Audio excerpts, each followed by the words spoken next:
I'm wearing my birthday suit, and I got a luscious blonde wig on. Don't worry, as soon as I spawn, I'll find more things to kill me. What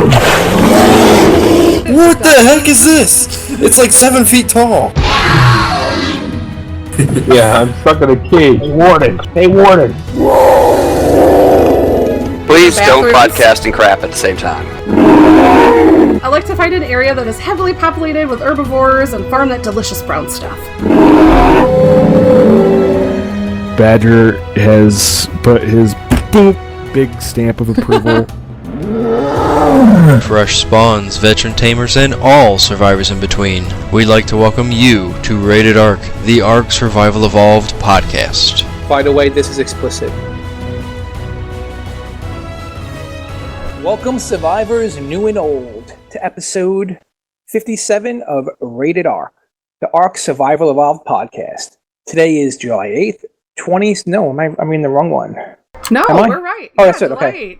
Wow, say it already. So today is July 8th, 2017. We are a CRR Gaming Group hosted podcast, so that means the voices can change each week, but the roundtable discussions will always be about Ark.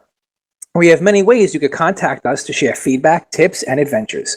You can reach the show by emailing ratedark@gmail.com. You could tweet the show at ratedark on Twitter. You could grab the RSS feed, get our show notes, and apply to join us in-game at ratedark.podbeam.com. And you can now watch us record each episode Saturdays on Twitch or Mixer at 10:30 p.m. Eastern Standard Time at www.mixer, whatever the code is. Just type in Rated Ark when you get there, and you'll be able to find us. Right. Yeah, I think we had a call Time of Death on Twitch there. Yeah, I did. What I did is I just went Twitch. and can you guys hear me okay now or no? Yep. I didn't know if my button silenced Good me to go. again. Awesome, so it worked. What I did on Twitch is I just put a big graphic that said, "We have moved over," and then like that'll just be there now, static, in case people listen to old episodes. Wah. Yeah, And with so us much tonight- better this way. We have Gigabyte with us. Hey. We have 86 with us. What's up, people? We have me, Faux Render. How you doing? And we have Esmeralda Sky. Why, hello there. Hello. Happening. Good evening. Waka waka waka. Good evening. You go, what's going on there? All right, so we're going to awkwardly roll on into Loop Drop. Here we go. Damn, you're not going to even introduce me? That's messed up. Oh, shit. There you are. Prometheus, What were you doing? you're with us. Were you even in TeamSpeak? I even see your name. No, I'm magically not here. You're magically not delicious. I'll tell you that right now. We just got a timeout, I think. Who left? But we do got Prometheus with us as well. We lost 86. Holy shit, something's going. We lost Gigabyte in 86, and now came in. Bunch of crazy shit's going on. Everybody's back. All right. Yay, Yeah, TeamSpeak. apparently. Okay, so everybody drop dropped on TeamSpeak out, not server just now. me. No, dude, just you in 86. Just want to say hello to everybody and welcome to the stream. We're at mixer.com/Rated Ark, and we're doing a co-stream. We have faux streaming, promo streaming, and 86 streaming, so you're going to see everybody up in there. We also are going to now hit our loot drop, since we introduced Mr. Promo. Forgot him and then... Drop us that loot! I don't even think... Do we even have any loot drop? No, but listen.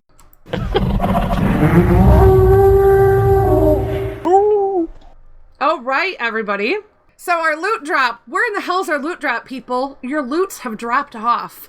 Where's our emails? Send us emails at ratedark@gmail.com so that we can hear about your adventures in the game. Anything you want to send in, go ahead, send it in. We've our iTunes reviews have kind of disappeared too. So hey, if you listen to us on iTunes, go ahead and give us some feedback and let us know what you think of the show. The last feedback we got was the other day. We got this feedback on our podcast app, and it says, "Shut your dirty mouth."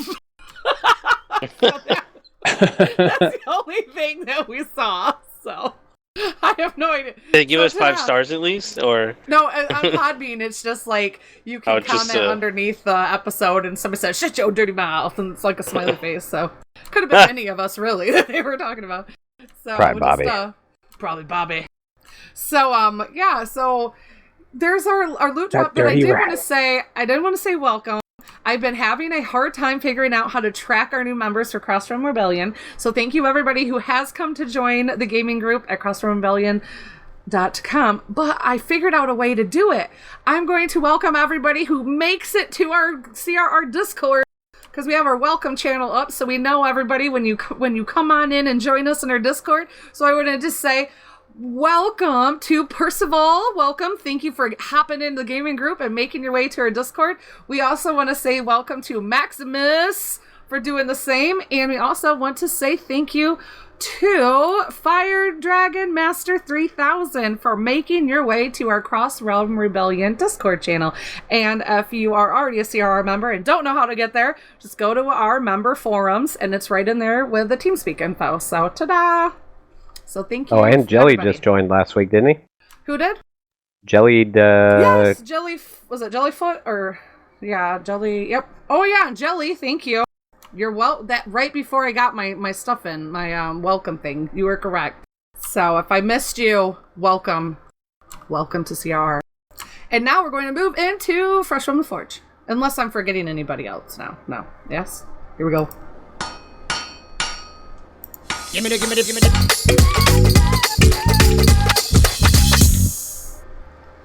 All right, Fresh from the Forge. This is our Ark News Segment, and we're going to get you started with, hey, if you did not know, Ark the price has been increased to $59.99 US.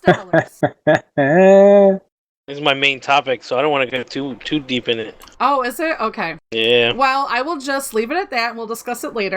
But I will add the tweet because, obviously they got a lot of feedback on this. And they tweeted out, Ark Survival Evolved has increased its price on Steam to ensure retail parity for the upcoming launch. So that's what they said. So I will just stop there, because it sounds like we're going to be picking this back up. We're going to share some more tweets, and I'm calling this as the tweeter turns. Jen at Bubbly Wums said more info on the memory-related crash on Xbox. She had posted this on July 3rd, and it was in one of those Twit Longer apps because, she went past 140 characters. More info on the memory-related crash on Xbox. We had identified the source of the memory crash on Xbox. In attempts to improve the visual quality of creatures on console, the console is now unfortunately running out of memory. In areas where lots of dinos are grouped together, i.e. large bases and caves, the console would crash back to dashboard. We are currently further diagnosing the best response to this problem. We would obviously like to continue to visually improve Ark's creatures, but cannot do so at the expense of the memory. We are doing some LOD, which is level of design changes on creatures, to hopefully find a happy middle ground between quality and functionality. Visually, this could mean that it takes the creature textures longer to load in them previous when entering an area with a large amount Just of look at my stream if you want to see what she's talking about. The origami dinos? Look at the origami quets there. Look at them. Oh my god, what? it really Know is. what it looks like? It looks like that episode of Family Guy when they're like redrawn all wanky in like the evil versions of themselves. Yes. Kind of what it looks like. That is not really what It is, dude. It is. Is that what you guys have been playing? Is that what it always looks like? This past No, week or two? no, just like Yeah, Week and a no, half? that's. Yeah, it's been all over Twitter. It became a funny thing. Like, Jat had tweeted out, Down syndrome dinos. you won't have to play with origami dinos forever, just for now. Everybody was sending him pictures of origami dinos. It was, it's definitely been an interesting week in Ark. A lot of lines being crossed and just a great divide down the player base because a lot of people... Official says, what the F is wrong with Ark? Yeah, it's crazy. So it'll be interesting. It'll be interesting to see how this all plays out, because with the price changing, and then on Xbox dealing with the origami dinos, and then the Ragnarok map being pushed back till July 19th. Isn't that for like PlayStation and Xbox, wasn't it? Was it both consoles? Originally it was the 4th, then it was the 10th, now it's the 19th. Now it's the 19th. Be pushed back for like a year and they should drop. You know what? Let me tell you what's going to happen. They're going to fucking lose this game. This game's going to go to shit, because what's going to happen is they're going to raise the price.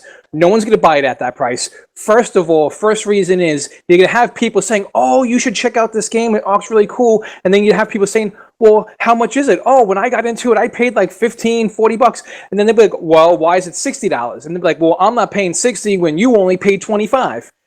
So that right there is going to be a big thing. Second of all, the game's nowhere near finished. It's just a game that's never going to be finished. So the game right now, in its current state, is not a polished $60 game. It's not. Yes, there's a lot of content. Yes, you will get a lot of hours out of the game. But when you're talking about $60 finished, polished game, this is not it. Okay? I got a lot of I get a lot of hours from a lot of games that were way less money also. So I hate that argument. Well, like everybody's saying, well, this game gives you so many hours, it's like worth the money. Listen, there's plenty of games out there that gave me plenty of hours of time for less money. Okay, I understand. Yes, if you count it down by hours, it's a good game, right? And I think it's worth the money. But the general public are not going to think it's. Not everybody looks at it like that. Most people do not break the game down into hours played. They just don't. What they want to see for $60. They want to see a finished, polished product. And this is not it. It's not near finished. It's not near ready to go. And guess what? There's a reason why I haven't been on official that much, because we have official servers, this and that, because I know it's coming. There's a wipe coming. And they are going to wipe the whole servers. Everybody could argue and say why it's bad, why this, why. They don't care. They're going to wipe it because they have to. The consoles, Sony wants them to wipe it. Xbox wants them to wipe it. They're going to wipe all the servers. They're just going to do it. When it becomes official, they want everybody on square one. And that's not a wild card thing. That's something that's going to come from Sony. That's something that's going to come from Xbox. And it's going to happen. So I've been kind of hanging back on official because I'm not going to put a lot of work into it, and then in a couple of weeks, it's all gone. I'm not doing it. So I'm just going to chill back. I'm going to see how things go. And I'm sorry, but I love this game. And I really hope that they lower the price, because they're going to lose a lot of people. They're not going to gain a lot of people. And the collector's edition was another huge slap in the face to everybody who's been playing this game on PC for years, which gave them the freaking platform to even go to consoles. You know what I mean? So these are just blow his whole load on. I'm sorry. I just went off on a tangent and I had to. Sorry. Sorry, guys. Do it. That's just, they called me waffle for is. that. I'm a waffle because of that. We are going to get to 3 hours on one podcast without your engines. Dude. Yeah, it's coming.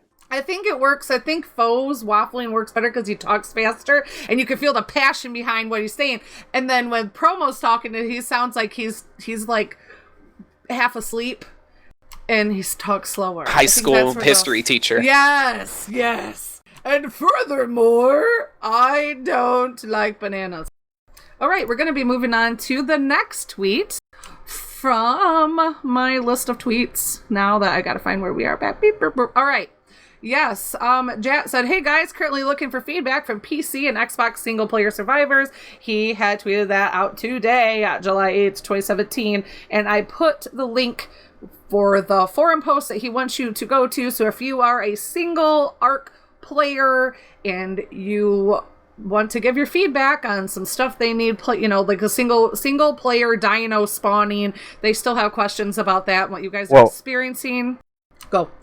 The single player and multiplayer and dedicateds were actually broken after like 260. A lot of people couldn't load up maps. Most of the dedicated servers went down and they weren't coming back up. And a lot of it had to do with the earlier mentioned higher increase of memory usage.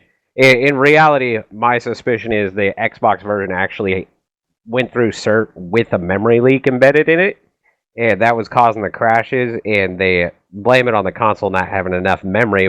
In reality, like, everything would load in, but after a while it would crash, which leads me to believe that it was just a giant memory leak in the game that was crashing all the single player and dedicated servers because they just would go down after a short period of being up. And he's asking for feedback to find out if they actually fixed it, or if it's if the dedicateds and single players are still crashing all the time. Right on. Yeah, I did put the link there. Yeah, you're right. Yep. He says, please only provide information if you're currently playing on PC, Xbox, and single player, or on non-dedicated servers. So, something about cheat slow-mo 15. What is that? I don't know, but... Alright, so hey, that's from Jack. And we also have a tweet from Jeremy Steiglitz at Ark Jeremy on Twitter saying Ark version 261 PC was released. Our Xbox version 758 is well into cert today, and that was yesterday. Said Xbox and PS4 Ragnarok slated for June. Well, he said June 19th. He means July 19th, along with first big Ragnarok official update. And believe me, freaking Ragnarok needs an official update. It's horrible.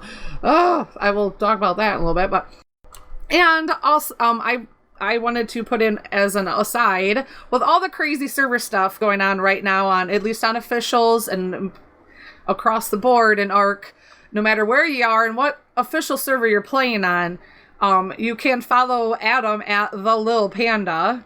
And I have also put the link in the show notes, and he has it pinned on his Twitter account. But there is a Google Doc that he has created to help track outages for servers and connection issues. So I have used this a lot, and I know sometimes you might feel like you're just throwing it into a vacuum and nothing's going to be done, but really it's better than doing nothing at all, because they are getting to it, and they are going to be getting, gathering the information, and it is helpful, and many people do find really good results for that. And the Little Panda is also really good at posting in updates, like, hey, like he'll list like 10 different servers that they finally got in and checked and got them back up and running. So, I mean, they do listen, and they do have a really great way to do it. And I found like people in Steam don't even know this exists. So I like try to link it as much as I can. So what's that? Oh, Teddy made it! Yay! Welcome, Teddy! So glad you could make it in. When all else fails, time. reboot your network. You do what? You leave your network? You reboot the whole thing. Oh, dear God. So I have something to add about this, right? Now that I'm running 3 servers in a cluster, I've learned quite a bit about how unstable effectively the active game file is, and an improper shutdown, like the game can crash, and that can leave the game save in a completely unreadable format. So what I think is happening for a lot of cases is having known that, like, I work in the computer industry, having that many servers is going to get to a point where you're going to need a lot of people monitoring them. And it seems like the only way for them to monitor them is to actually log into them and stuff like that. But the game files get corrupt so easily, and it can even appear like the system is running, the server is running when it's actually not. And there's like a whole bunch of little like gotchas when you're trying to manage one of these. It's just going to be, that's how officials are going to work. They're going to work like a bunch of people are running the servers that are just very unstable. They're arguably more unstable than the desktop version, which theoretically is only running one instance of the game. They're running everybody's instances, so it's like a database, and if your character picks up a stone, it adds a number into a box that says how many stones you have on your inventory, stuff like that. So it's tracking everyone's changes and all the changes on the map, and all those little things are happening. It's almost like the game is ahead of its time, and this is probably part of the early access woes, and you're seeing things that just it's almost a little unfair to be. Now that I've seen the other side, I kind of understand what they're dealing with, is what I'm trying to say, I guess. And so I have a little more apathy for official servers, because the mods almost help and active players help. Like there are things that are happening on these servers, mods included, of course, and you have to do little mini rollbacks. So I think we lost our official 36 base in some way to rollbacks or corrupt parts of the files, and they had to just do. Yeah. So So I think that in most cases, official servers, it's like rolling the dice. Unless you're logging in every single day, and playing every single day, you can't guarantee your stuff is going to stay there, just based on how unstable the servers are. Yep. I thought it was pretty cool that you said that you are starting to get more of an idea, because once you do step into adminning a server, you do get a little bit, like, I know you hear a lot from admins, like, I'm sorry we had to do this, or sorry, this is what happens. You get to really see, like, that is exactly it. Like, that is what happens. Sometimes you can have all of your boxes checked and all of your ducks in a row. There's so many settings too. Oh my god. Yeah. There are so many. So I use something known as Ark Server Manager. So I'm playing the role of like Nitrado for you guys, and so I'm basically all they have different is there's a web front end that's allowing it so that you log into a website and you could make your controls. But I'm working on the other side of that. So what I've realized is that the number of options and the number of different things you have to choose from in just setting up a server is insane. Like, there's thousands and thousands of settings that you can change and adjust. And then furthermore, all of those changes are reflecting on the stability of the server. Then you add 13, 15, 20 mods to it, and suddenly you have a bunch of code that no one is able to test for you. It's impossible, because no one can test with all the different things. So that's a testament right there to the fact that this code is even working and running. What they've done here is nothing. Nobody's ever done it. It's an open world game which allows complete design building. I mean, like, you can build nearly any shape, anything. I mean, they. Well, Skyrim did it. Skyrim's been they've been doing it for a while. Skyrim, Fallout, they have Fallout mods that change everything. Where's the massive multi-online player aspect of that? Because it doesn't exist. You know what I mean? No, it don't. Right. But it could. This if is they chose up to. to 70 people per server, which obviously never really happens, making changes to one map where they're building bases. They're doing all kinds of things to deliberately glitch through, find problems, fix safes in locations that you shouldn't be able to do it. Like, the amount of effort that is coming back against them is so great. It's almost like, dude, the fact that this game works at all is kind of amazing to me now. Like, the whole concept of how, because seeing behind the scenes and actively seeing changes, and in the server could be running, so you could do a reboot, right? A standard reboot. You start it up again, and everything looks like it's working. But unless you look at the save file and notice that, oh, it's dropped by 50 megs, like, why? And then you realize, oh, all the content's gone. So it looks like the server's running fine. And backups can occur after this, in this case. So you could have a server running like this for days before anyone even notices.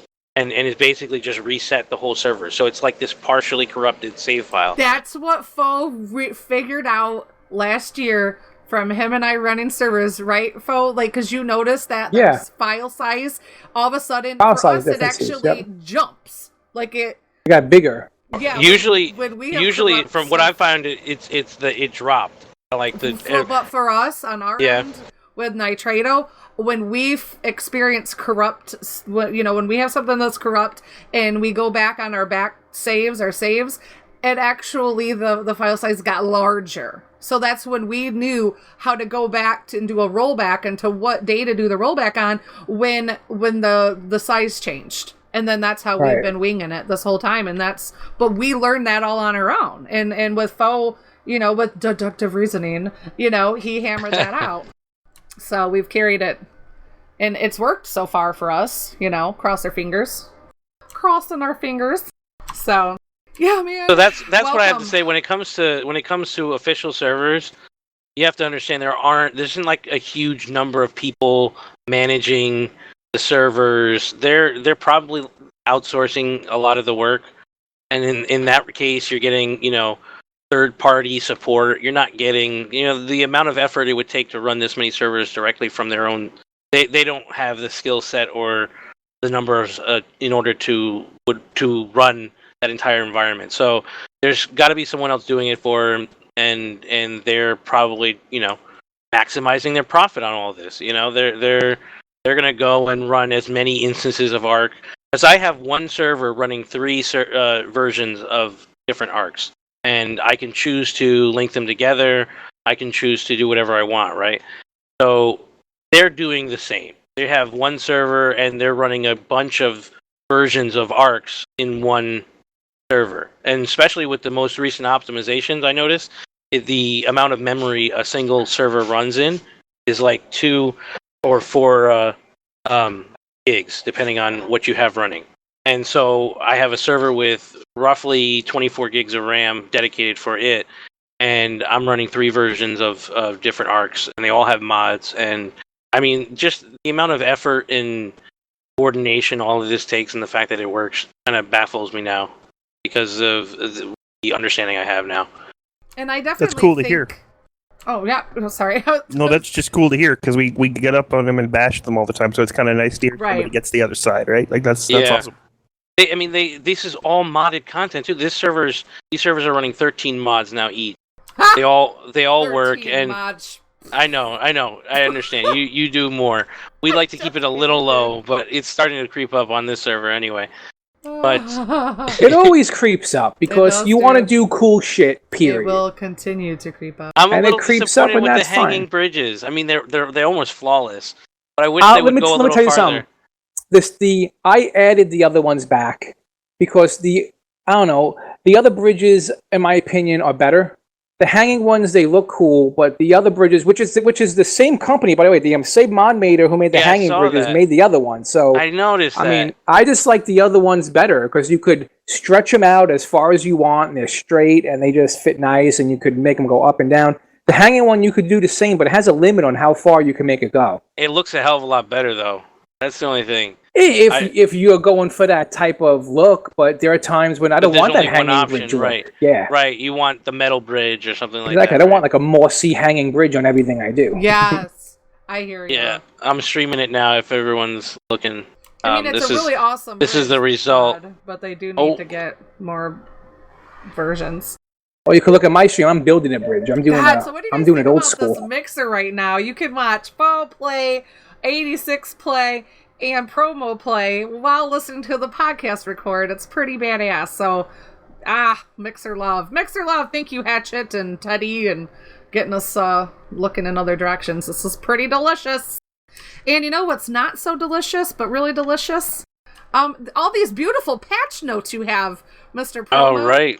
So That's patch notes they used to be like exciting, and now they're just like depressing. I feel like when I read these, there's so many nerfs coming. Like the crazy thing is how many things they don't post in the patch notes anymore. Right. Like they'll change stuff, and it's like, oh, not mentioned at all. Yep, I noticed that too. It's definitely they're making so many changes now. It's like it's a little unnerving. But out of all of them, there's so many to name. So I'm not going to read them all. If you want a complete list, of course, go to the show notes. But they're going to allow the Anklo to attack with its tail while in a floating state. I feel like that's going to just get someone's going to find some exploit because of that now. But fix for boss tribute requirements, removing alpha items and reducing the cost of Apex items. So I thought that was pretty interesting. This is like the one and only buff they really gave in all of it. And basically they made doing the tribe requirements, the tribute requirements, cheaper. So I think that kind of goes along with what I've been saying that's going to happen. They're going to start making the end content easier to get to, but they're basically turning the faucet on slowly. And if you were part of Ark when it first started, and when you picked up one rock, you got one rock in your inventory, and shit was hard to build, and it took a long time to do things. That was because they wanted people to consume the content slowly. And then just all through this, they've been kind of just opening the tap a little bit more and a little bit more to the point where it's going to be a full running stream, and it's going to be, you're going to be able to build up to probably tech tier in a month if you have like 5 people or something. They're going to really turn up the settings. This is going to increase the user count, I think. Anyway, this is the first of those buffs, I think, that are going to be coming. I don't know if anyone has anything to say about that. No. Oh, No, there not you go. really. All right. Nah. No. A fix for the black sky in the center. I noticed the lighting issues seem to be fixed. There was like this weird, like, gonna give you a seizure flashing lights when the sun was rising and setting, and everything would just kind of flash weird. I'm sure people are in the stream are gonna be talking about it when they catch up, but it was definitely a thing that drove me crazy.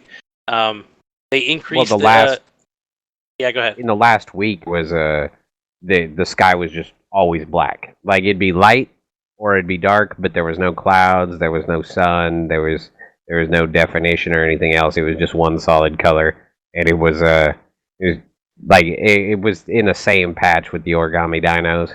They fixed some of the True Sky stuff. I noticed, and I don't think they put that in the PC note in the patch notes at all. But the skies look fantastic now. They're really looking amazing, and I hope the True Sky stuff comes to full fruition because it really immerses you into the gameplay.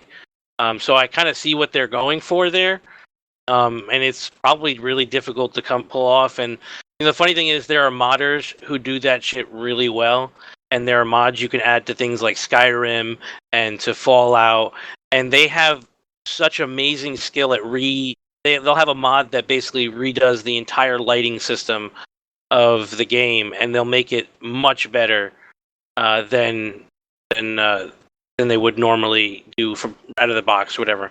Anyway, I hope the True Sky comes to. Anyway, let me get back on task here. I'm waffling on here. Oh, you caught yourself. Good job. Increased tentacles dropped by the Tuso, so that's another thing that's kind of buffing the cost of the tribute requirements. Increased chance for alpha to spawn. Only they'd fix the water spawns on the center. What do you mean by water spawns? The spawns They're of not the water like dinos. if you're watching my stream right now, like I'm swimming around in the ocean and there's nothing. I saw you. Are you on a Xbox Spino? No, Spino? yeah, you're on a Spino underwater like that. I'd never. They're water dino, but not I know, but I've Yeah, never Spinos like are water swam dinos. in the water like that. I guess They're good swimmers. They're really good swimmers. Are they? Yeah, they're great. I love them. So anyway, they're gonna increase the chance for an alpha to spawn in multiplayer only by two times. Fixed for Ankleo not being able to use its new secondary attack ability. So that's coming. Got a sec. Sorry. I think they fixed its tail, so if you're carrying it with a Quetzal, you can't like use it to like smash rocks. No, they basically it has a secondary attack now where it bites. Well, yeah, so they changed it so that when you're farming metal, the Yankee doesn't gather berries with his primary attack. So now he has a secondary attack for gathering berries. And there was a bug where it wasn't working, so he couldn't effectively feed himself. Right. Oh, wait a minute. I just noticed here. Improved atmospheric fog when using No Man's Sky. It's funny that it's actually called No Man's Sky setting. I think that's must be what's enabled on mine. Maybe that is something I missed. Anyway, above ground oil rocks harvest health reduced by 50%, and underwater nodes health increased by 33%. So so if you get a rock above water, it's going to have less oil by 50% and more oil by 33%. That's kind of I was actually reading on Reddit that it's reversed. Like the patch effectively made it backwards. Accidentally. Yeah, exactly. Oh, that's crazy. So they have to, fix the fix. Have to fix the fix. Yeah. They decrease snow bushes resources by 20%, the amount of resources, and increase snow trees by 200% resources. So this is basically going to make the snow biome more difficult to live in because you're going to get less berries and stuff. Oh, that sucks. But hey. But you're going to get more wood and okay. I guess that's 200% more wood. I guess that's a reason to then get a woolly mammoth. I don't know. Still, I don't really get that one. Dung bee. Go ahead. Oh, I was gonna say or it just gives you more incentive to go out and get some more berry farming dinos, like the beaver. Oh yeah, that's true. Yeah. Dung beetle is no longer aggressive unless provoked. I kind of like that change. Yeah, it makes taming them a little bit easier too. Yeah. Trudon damage. Reduce Trudon damage by 33%. I like that a lot. Reduce Pego health by 200 base to 120 base, so they're going to be easier to kill. They got less health. Reduce the Titan Boa's terrain scaling abilities, specifically reducing its ability to scale cave walls and end up on the ceiling.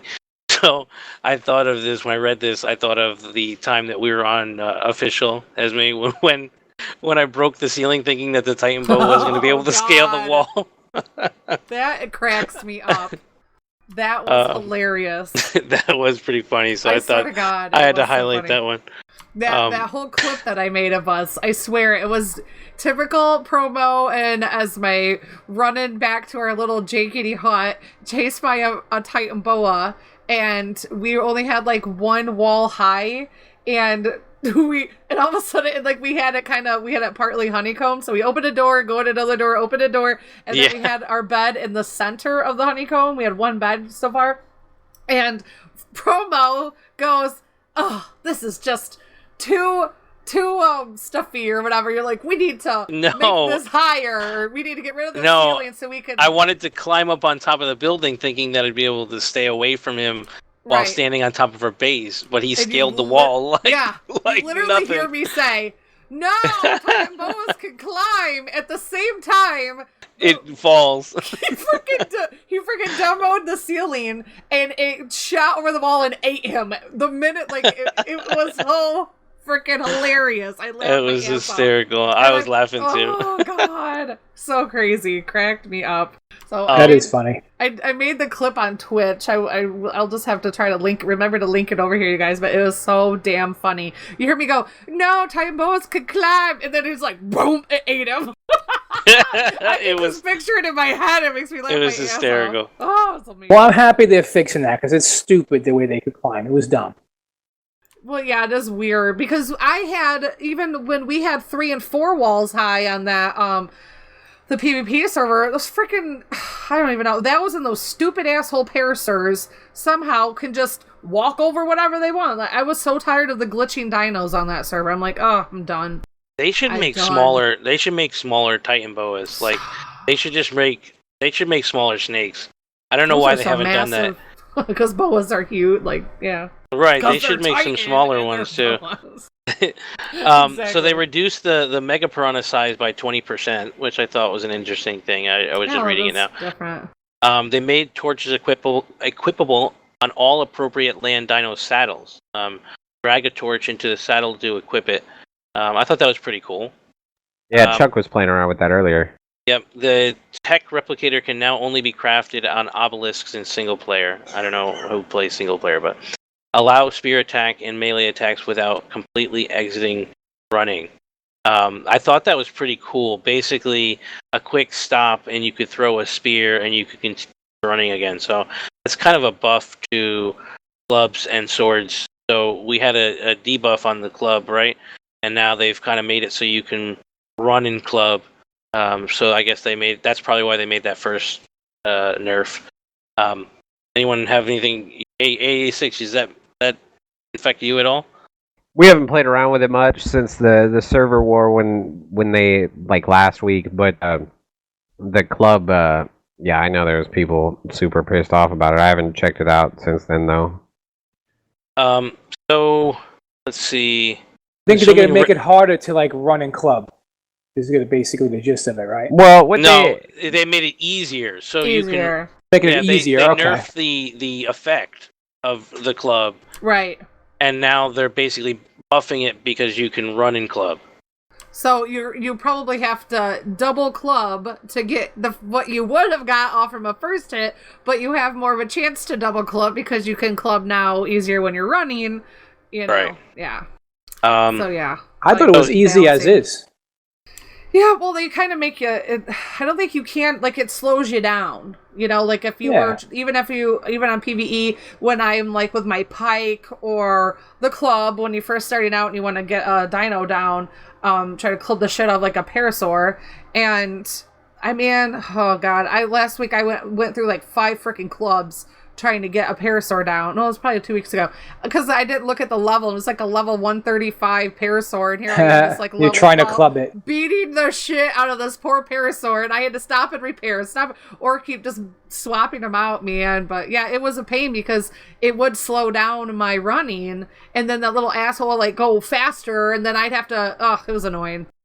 So, I just caught this one actually. Reduced max number of spider minions by 30% and made them 30% tougher. Wow.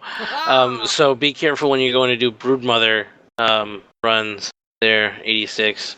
That's not the they did a quiet patch to all the bosses that made it to where you can't lock them down anymore.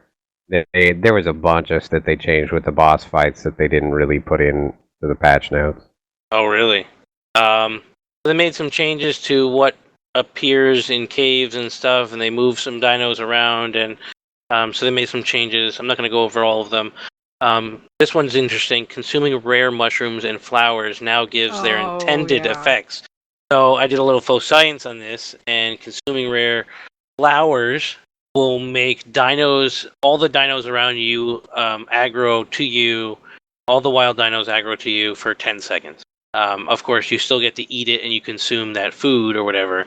But so be careful if you used to eat them. And then the rare mushrooms just give you blurred vision for about 10 seconds. And they should make you trip. It kind of does. You blur out pretty good. Like you can't really move much. You're gonna. I might be able to do it for the stream. Hold on. I want to see fairies. Thank you. What I want you to do is turn any humans into dinosaurs. I want them to make you trip out and think like you looking around at your tribe mates, and all of a sudden they turn into like a Pegomastix or something. Like a Rex. Oh my god! A big Rex face or something. Every time they talk on their mic and be like, rah, rah, rah, that would be so funny. I'm going to get some right now. I would live on the mushrooms in game if that were a When thing. I read that, I had to laugh because when Mrs. Teddy and I started, we were playing PvE, somebody handed us some mushrooms and they're like, eat these. We're like, nope, not happening. They're like, yeah, go ahead, eat them. Nothing will happen. We're like, no, it's not happening. Like, I don't trust you. He's like, no, try it. So we did. We're like, okay, all good. But so she doesn't know about this patch yet, and I'm going to try it again. Here, eat these. See the yeah. Yeah. All right, I'm grabbing some flowers now. Mushrooms from strangers. That's upsetting because I where the like to hell have mushrooms as my food source because we carry so many. But that might be why they're doing that because, well, actually, they said because it was how it was originally intended, and we've just been able to get away with it this long. It's not that big a penalty. You'll still be able to do it. You just got to be safe about it. Gotta be safe about it. Gotta use protection when you're using them. You gotta eat it in a safe area. Yeah, exactly. Right. Oh god, that would be, yeah. Let's go back to jerky. Alright, I'm gonna eat a flower right now on stream. Oh yeah, whoa, holy shit. I was gonna say, I don't see it yet. It's probably gonna catch up. Yeah, it's about 5 seconds behind. Oh, damn. I'm waiting to see it. So that, you see that there's a Thera. There's a Thera in the distance there. See him? And as soon as I took it, it started booking for me. Say your stream's frozen because we just see nothing but your inventory. Oh, I see him. Now I see his inventory. Wow, there must be just a difference. Huh, what? Interesting. You guys don't see me fighting the Thera right now? Dude, we see you not fighting anything. That's crazy. Alright, anyway. Sorry, let's do this. After using after using transfer all, the inventory search automatically clears. So if you were searching for something in your inventory and you transfer all, the search now clears, and that makes logical sense. And then food consumption on dinos raised from 0.1 to 0.25 per unit health regenerated. What does that mean exactly? Raised, so they get more health for every time they eat. They get 0.25 instead of 0.1. Food consumption on dinos raised from 0.1 to 0.25 per unit health regenerated. Yeah, that's what I'm pretty sure it's saying. Basically, they're going to eat. When they eat, they get more health. Yeah, because it does seem to take a long time when you're in a battle with your especially, your bigger meat eaters and stuff, and you're battling, and you just got to sit there and just spam. Or just sit there. I wish there was a way that they could feed themselves. Yeah, right. I mean, you could do the regen for the little tonics and stuff, but I mean, if you don't have that on you, it would. I'm glad that they're buffing that. You can still feed your dinos tonics. I thought they took that stuff away. You couldn't give them No, you anything can't. manufactured. Oh wait. Yeah, no, you It's been can't. a while then. I was gonna say that's what we used to do. Give her health tonics, but sorry, I forgot. I haven't had to use it in a while. In Extinction Core, Yeah, I was gonna say. we can do Depends on that. what server we're playing on and what we can do when you're in a modded world. Because we just got the ability to add or remove, like I removed on our servers the whole ceiling on being able to do mine wipes. When you're running your server, you can have that checked or non-checked. So that I was like, hell no, I don't want that shit. I don't want people to be limited to how many mine wipes they do. So I took that off. And then you could like for the people who are running dedicateds or running or owning their server, you can also toggle the little body finder on or off. You can. What are some of the other ones? Shoot, it was the body finder. We can mess with the quality of when you go fishing now. The we loot? can, yeah, the loot. Okay, So cool. we buffed ours by 5 times since they nerfed it. So we were like, fuck that. If you're gonna spend the time to go fishing, you might as well. Get some. Yeah, exactly. You might as well get some damn fish. Exactly. I mean, seriously, you Thank might as well you. get something from it. Damn. Yep, I agree. I agree. I think Alright. that's it. I do That's for think the that's patch it. notes. That's done. That is done. You want to Good read the job. full list? Go to the patch notes and take a look. There's a lot more. I just can't be bothered to read all those. Well, and the boss fight, like what I was talking about earlier, I guess like they removed the alpha items from the cost of summoning bosses, and they changed the number of items needed to summon bosses, and then they removed the ability to lock down the dragon or the manticore or the brood mother or nobody was locking down the what you call it, the Okay, well, megapithecus. can you explain that since I'm never gonna have to stoop to those levels Oh. to play my game? Right. He- No, he you just need a rocks mod on that makes it to where you Connecticut can one-man it with a gun, right? No, I got it. No, Yeah. we don't do that. We play a game on even harder settings than you ever played on. Oh my god. Well, Oh, I'm gonna go ahead and put my the 18 heat. away, but I know. the locking them down, like essentially if you run a bunch of Rexes up on top of any dinosaur, they can't move and then they Oh, stop being able to yes. attack. And so like with the brood mother, you know, like she's only attacking like the first 5 seconds while everybody positions their Rexes. The dragon was the same way, like you could run up on top of it and then it would take off, but it would just kind of glitch up into the air and stay put. But they removed that. So now on official, it's just incredibly hard to kill any of the bosses past easy or medium. You've got to kind of have like, you know, retarded high health, like 60,000 health Rexes to do hard mode and stuff like that. And That's what I was I don't trying to know. say. Back in the day when we were talking about it, we got that into that spat. I was like, dude, I'm telling you, man, like I've seen the game on official settings. Like that is not going to be an easy thing to do. And the number of people doesn't really help you at a certain point. Because, you know, the number of people, you better be a close-knit group of people. You're going to have some squabble or some bullshit. He took my stuff kind of bullshit, and your tribe's going to fucking fall apart, and you're never going to reach that tech tier level that I think that they really want everyone to get to. But they've already nerfed a lot of that stuff. I mean, the amount of element, don't you get more element now? Depends on maybe what not. you're fighting, but yeah, Yeah, on I thought they the did change center, that. like they increased it a little bit, but like the center's just jankety, man. Like the boss fight on the center, you either got to fight the dragon or you fight the Megapithecus and the Broodmother at the same time, and get like the center original boss fight still only gives like 30 element in comparison to like going and doing the Manticore, which is 300. Yeah. So I'd like to, if you guys could catch up my stream, there are 6 brood mothers on a one little island right here. This is the type of shit we're playing right now. 6 brood mothers. Six- Oh, I see you them see shooting 6? up at you.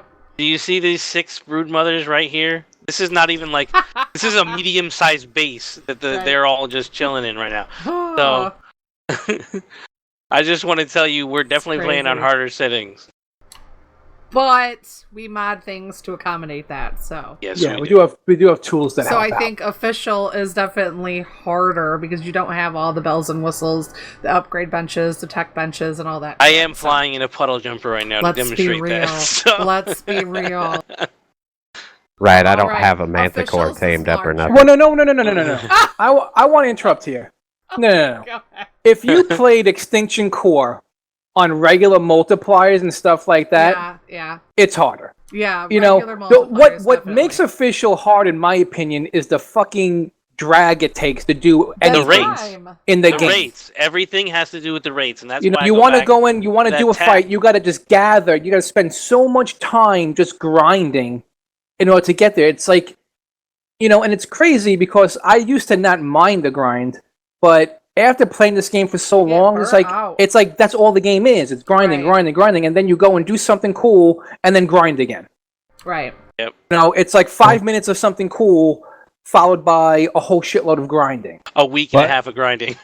Now they've punished you for the grinding. Like 86 pings me on Friday night or Thursday night and says, "Hey, we're gonna do some leveling up so we can go after this broodmother on hard. Do you want to go?" And I'm in the back of my mind, I'm thinking, "Nope, I really don't want to because I don't want to power level on a grinder and waste all that opportunity for mind wipes and readjusting my character because that mind wipe at once per level." Yeah.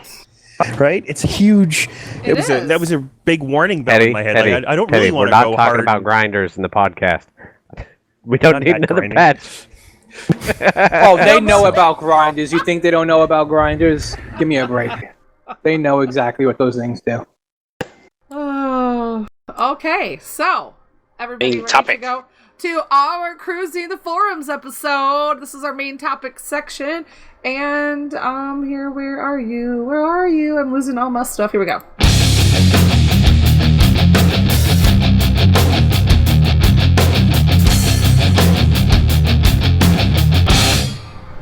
All right, this is where we headed to the forums, or Facebook groups, or Twitter posts, or Reddit, or, you know, Steam, anywhere we could get our little grubby hands on some Ark-related posts to share with you, our listeners, and to discuss amongst ourselves and with our Mixer chat room guests, and get our feedback on some of the community's opinions on this stuff. So Mr. Promo is going to get us started with his forum choice selection.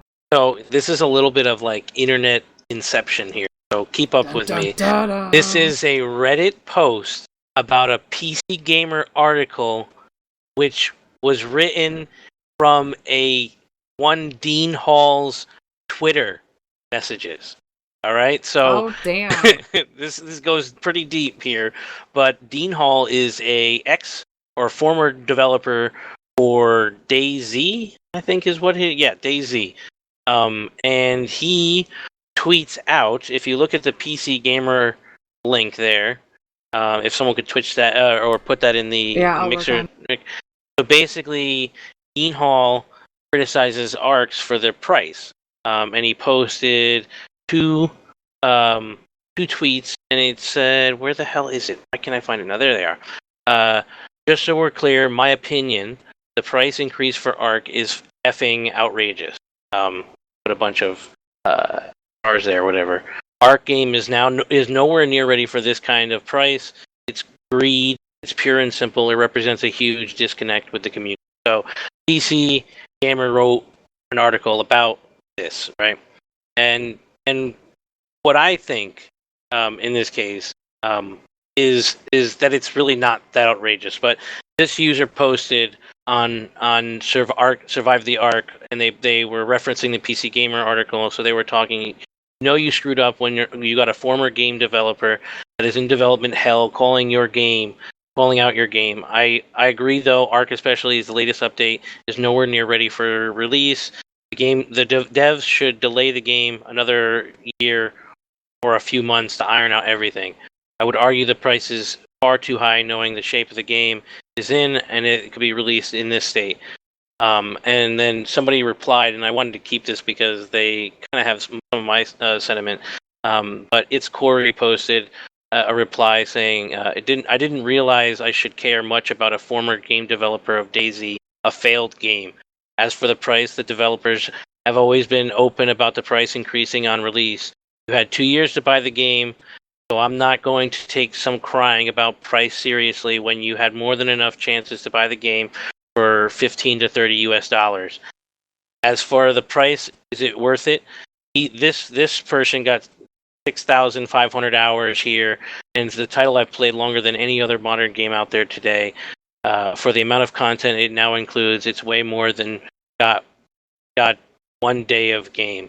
That's something DayZ will never accomplish, let alone even announce their actual release date for the game. Getting comments from the guy who abandoned his game that still isn't released. LOL. Okay. And I completely agree with this dude. That's just a fanboy talking, though. He's just talking. Okay. I guess then I'm gonna pull out my fanboy card here, and I'm gonna say that I completely agree with this. Like, you had many chances to get this game at a discounted price, even at launch. I paid $15 for it, and then paid another $20 for. Right, and that's what's going to stop new people from getting in. I'm not going to sit there and spend $60 on a game when everybody else I know who's playing it paid fucking $30. No, they have a fix for that. They have a fix for that because the rates are going to skyrocket. What you pick up, or they're going to start buffing the amount of items it takes to craft something. They're going to start to open up that tap that I'm talking about. They're going to make it more of a enjoyable game. They're going to make those, what you said, those 5-minute encounters, and then go into grind a whole bunch. That grinding part, they're going to make easy, and then it's going to be more about action. And all that's going to do is drive up current users. It's going to be more battles, more raids, more, that stuff, because the game is going to be a little more fun. So it won't be this huge loss because you spent 4 weeks building this base and they basically took it down in 20 minutes. It's not going to be that anymore. It'll be, I spent 4 hours or I spent a day building this massive base, and it's going to. I fully believe that. Anyway, the post is more about the price, and I think that it's only fair that they charge what more. I mean, there are plenty of other games that have been absolute shit that have charged me $60 for. I mean, when I was a console junkie back in the days, there were plenty of games that I paid $60 for, and they were far worse than this. And there's $60 is a standard market price, so they're not overpricing anything, and I have never gotten this many hours out of anything ever. In fact, a lot of EA games are trying to push the envelope, and they're reaching the $79 mark, the $89 mark. Oh, you get this wonderful copy with all these things that you have to normally unlock for $120. You know what I mean? Like they've been trying to. Ark's doing the same shit with their collectible shit. But listen, what do you mean? Understand, what collectible shit? Their $150 version of Ark. I'm talking about in-game bullshit. Like, you don't have to unlock this gun. Star Wars would do it with that. Ark could do it with tech tier if they wanted to. Like, that's the kind of stuff he's talking about, folks. Nah, they'll do it with skins, man. You could buy the collector's edition and get all the skins unlocked automatically. Yeah, you get so you can run. Exactly. That's what it would be, like the equivalent. But we see this trend, and honestly, $60 is a normal price for any game. There have been plenty of games that have tons of bugs that you pay $60 for. People want to go and shout to the trees. I mean, let's not be bugs serious. like this. Not bugs like this. Like there are what, little dude? bugs here and there. Like what? Like you just listed. We just spent half hour talking about patch notes. That's all bugs they had to fix. That's what patch notes Xbox are. was unplayable for about a week. Exactly. Yes. There you go. You could charge people $60 for a game they can't even play for a fucking on week. Come on, give me a break, man. Anyway, I don't know. For me, you had ample time. What is it? I put a chart up in our patch notes here. There were at least 1, 2, 3, 4, 5, 6, 7 instances where you can get the game for less than for about $15 on PC. I think this is all PC related prices. I agree. This game is worth it. This game is worth $60 if you had mods. But as the game is now, vanilla, I don't think it's worth $60. I'm just gonna disagree with you. I mean, I don't think it's worth the $60 price tag. It's this type of game, this type of survival game.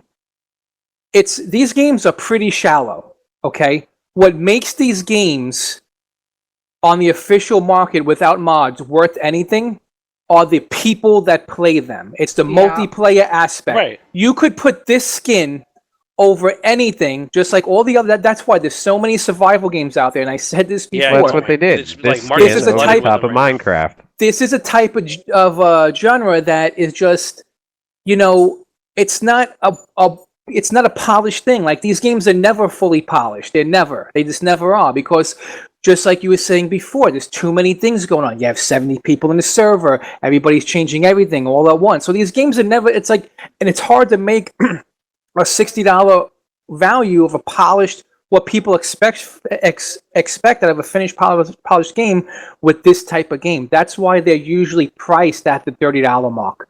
And that's fine, like, because there's nothing else. Like, if you take the people, just like you were saying, who the hell plays single player?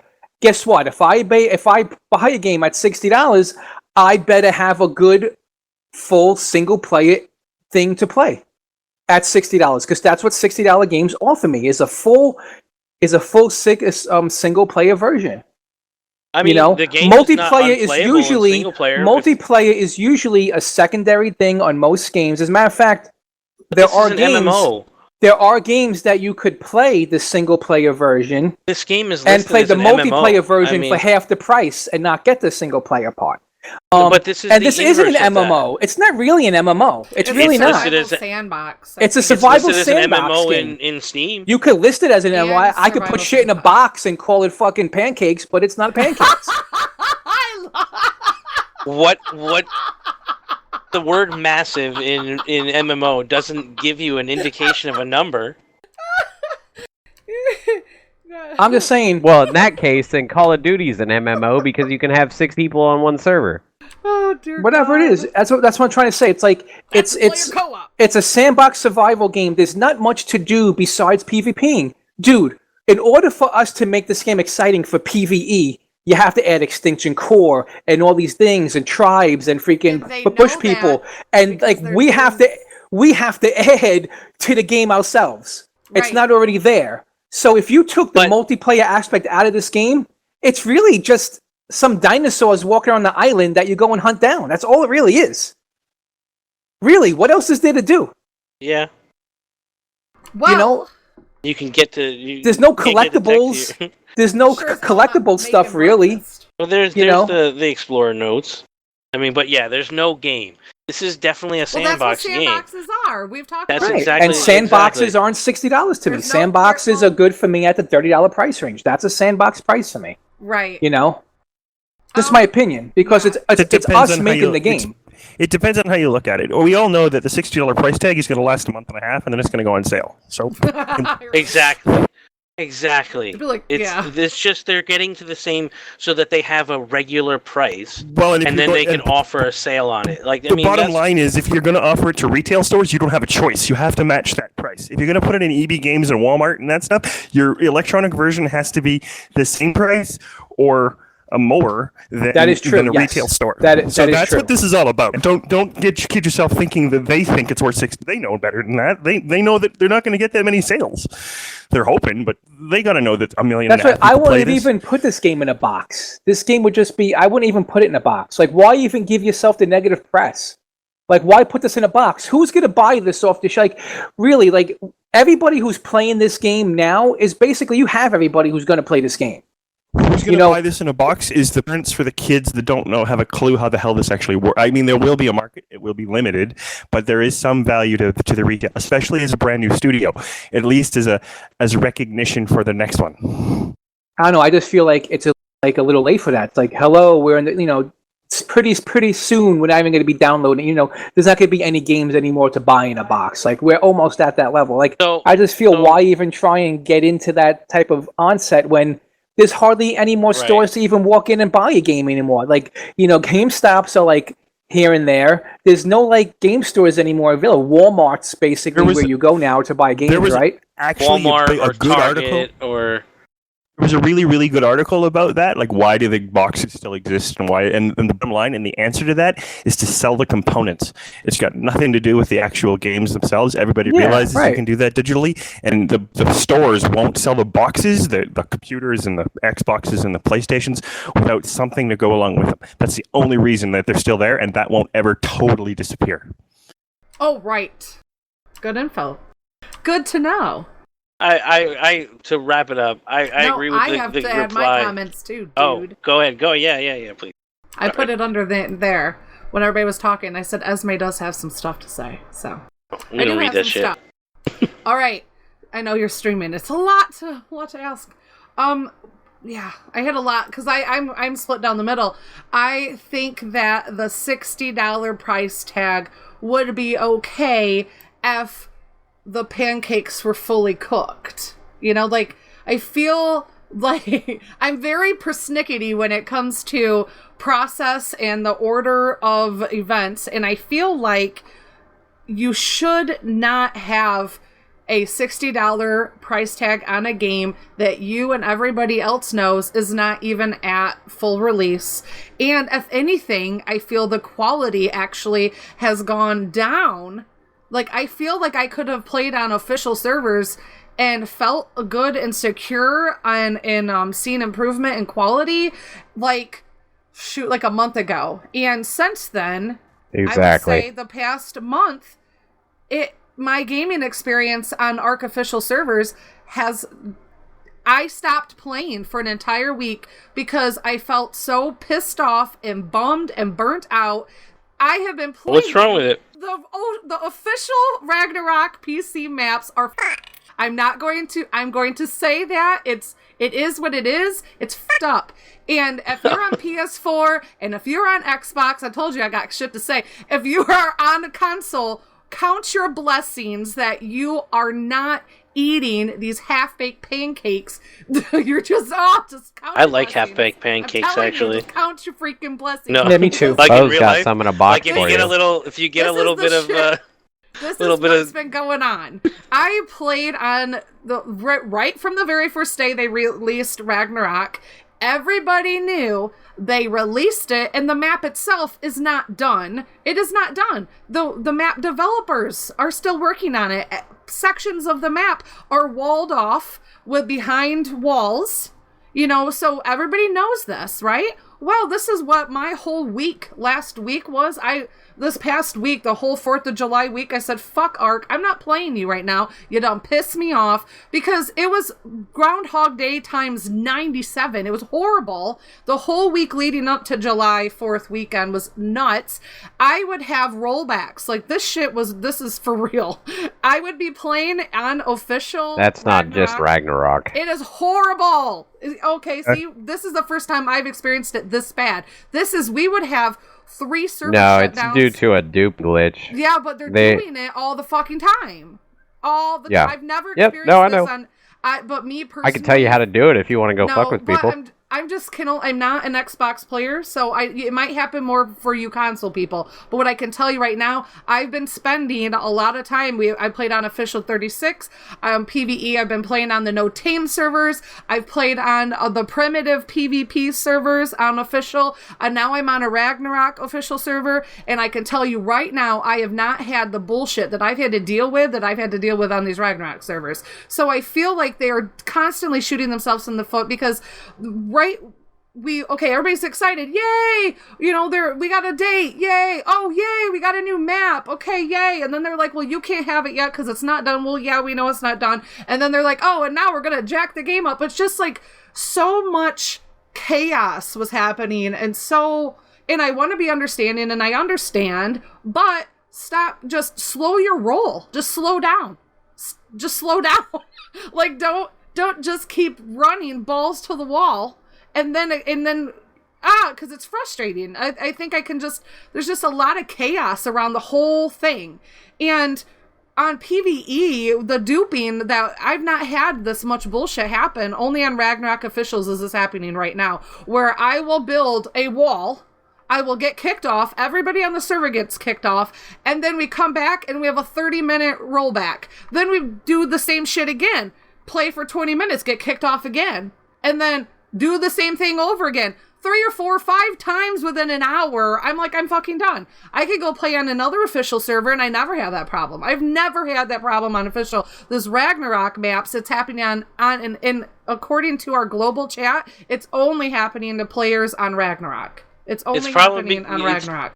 Probably what 86 was saying, that duping glitch. No, it's so what they're doing, and I was going to talk about this later in my forum post, and I'll get into more detail with it there. But what happens is so the obelisk and uploading stuff is a separate server from your server that you're playing on, correct?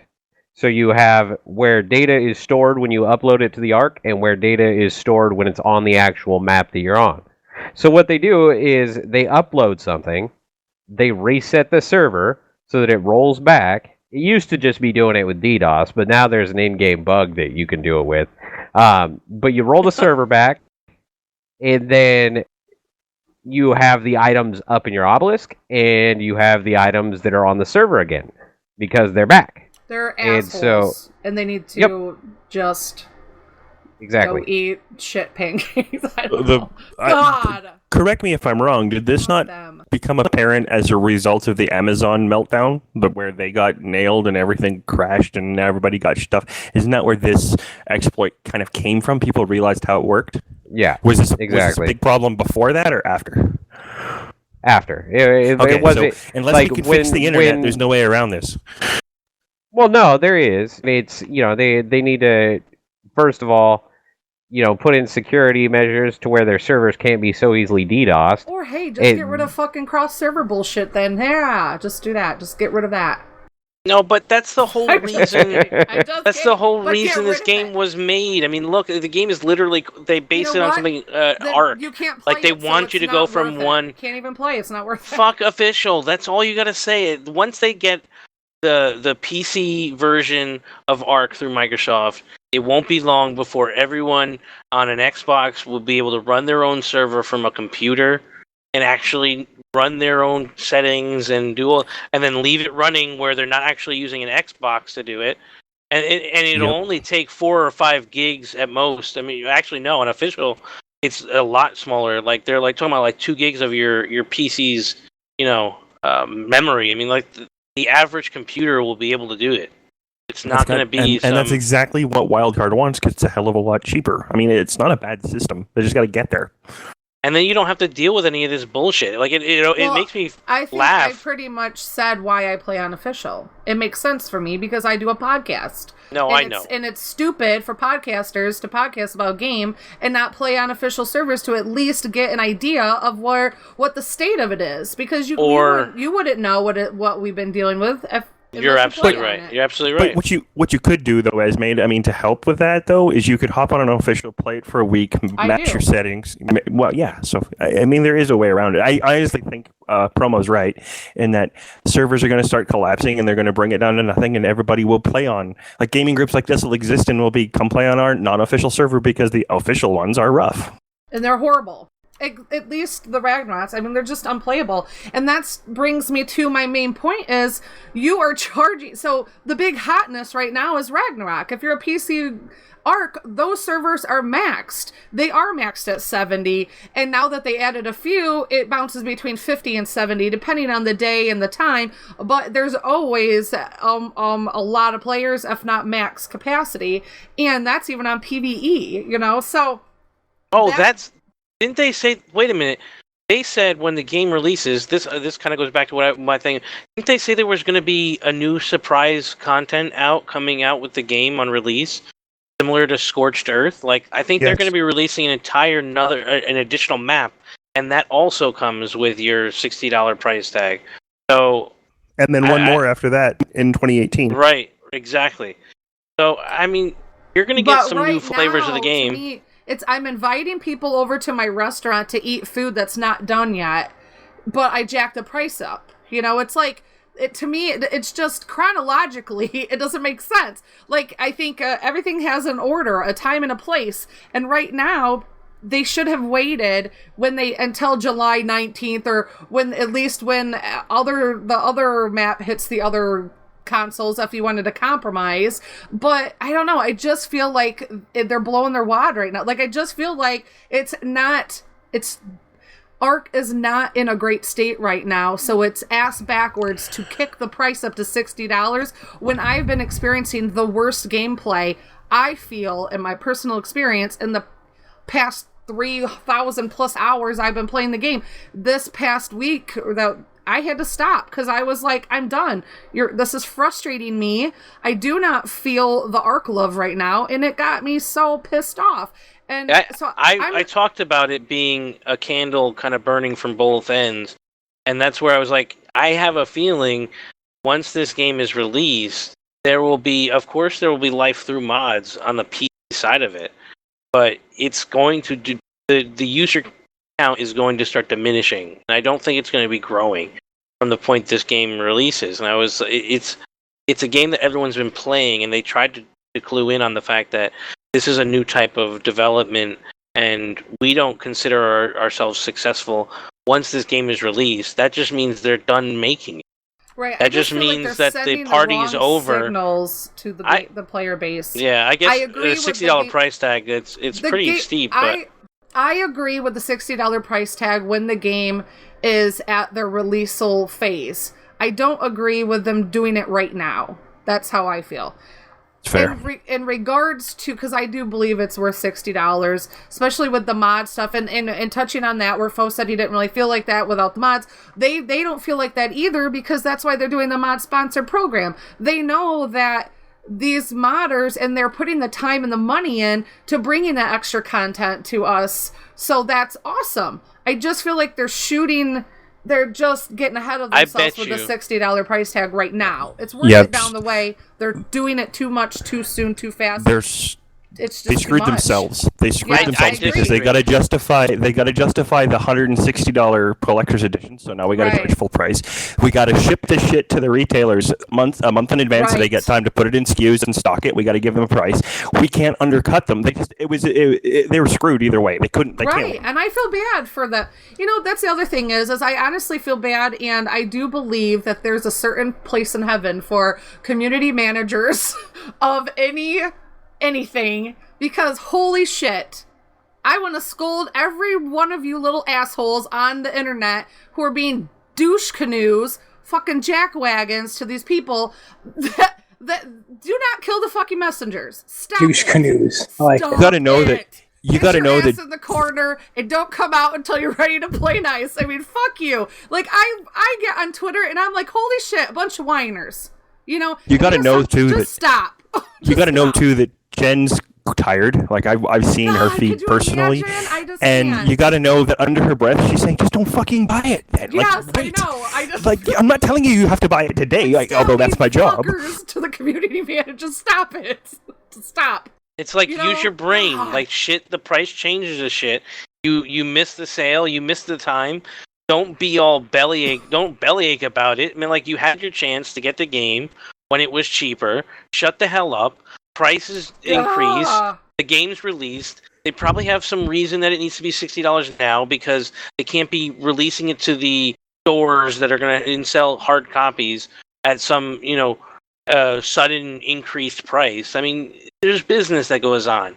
You can't always think, oh, it's $60. What the hell? No, it's got to happen because exactly. People are just going to talk with their wallets and not buy it. That's all. They won't buy it until, and then it'll go down, and then it'll drop, and then they'll see all the new content, and then people will buy it, and then if they want to save their asses, hopefully everybody who's bought this game early access automatically gets grandfathered into whatever content that was released on game day for the hopefully full version. It's fixed by then. If they do that, then and these people get the maps automatically that they were gonna charge $60 for, then you'll have a whole bunch of praise from the community, and I think everybody will be singing the And praises. you gotta think too. We look at this stuff and we go bug, because we knew what it was like. But we have a particular member on the Xbox tribe, and she's blissfully unaware of what we consider bugs because she's only been doing this for 3 weeks, so she's never seen the flyer nerf.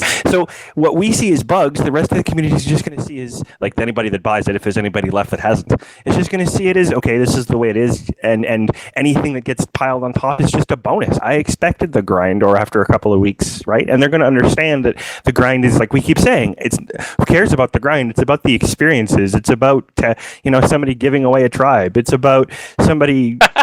Every episode. I love it. Thank you. I did also want to add that the whole purpose of this whole rant that we've gone on to started with that article, that Dean Hall criticizes Ark's pricing, blah, blah, blah. It's just whatever. Go away. Go away, Dean. Go away. But exactly. You have better shit to do than, breaking out the wah Jerry Springer stick. I've got my disagreements with the argument as well, or with the price as well, but if I'm Dean and I've got a failed game and I want publicity, failed. You know what? You could call it a failed game, but it wasn't a failed game. It was a successful game. Millions of people played that game. He did not recoup production cost. I'm sure that's why they called it a fail game. It was made from Arma. All these games come from freaking Arma. Like if it wasn't for Arma, none of this shit would even be here. Sorry. Go ahead. It doesn't matter. It's not like the guy made like a new game. It's like he took a mod and the mod became insanely popular. That's successful. He took, he was a nobody. He was a nobody, and now he's a somebody. Now people know who he is because he took a mod, which by the way, DayZ was a mod, and he turned it into something huge that millions of people played, millions of streamers made millions of dollars off of. Come on. It wasn't a failed anything. It was a successful project that he worked on. Yeah, he didn't make a ton of money off it, but it was a successful project. It was something that millions of people played, millions of people enjoyed. That shit was on everybody's stream at some point.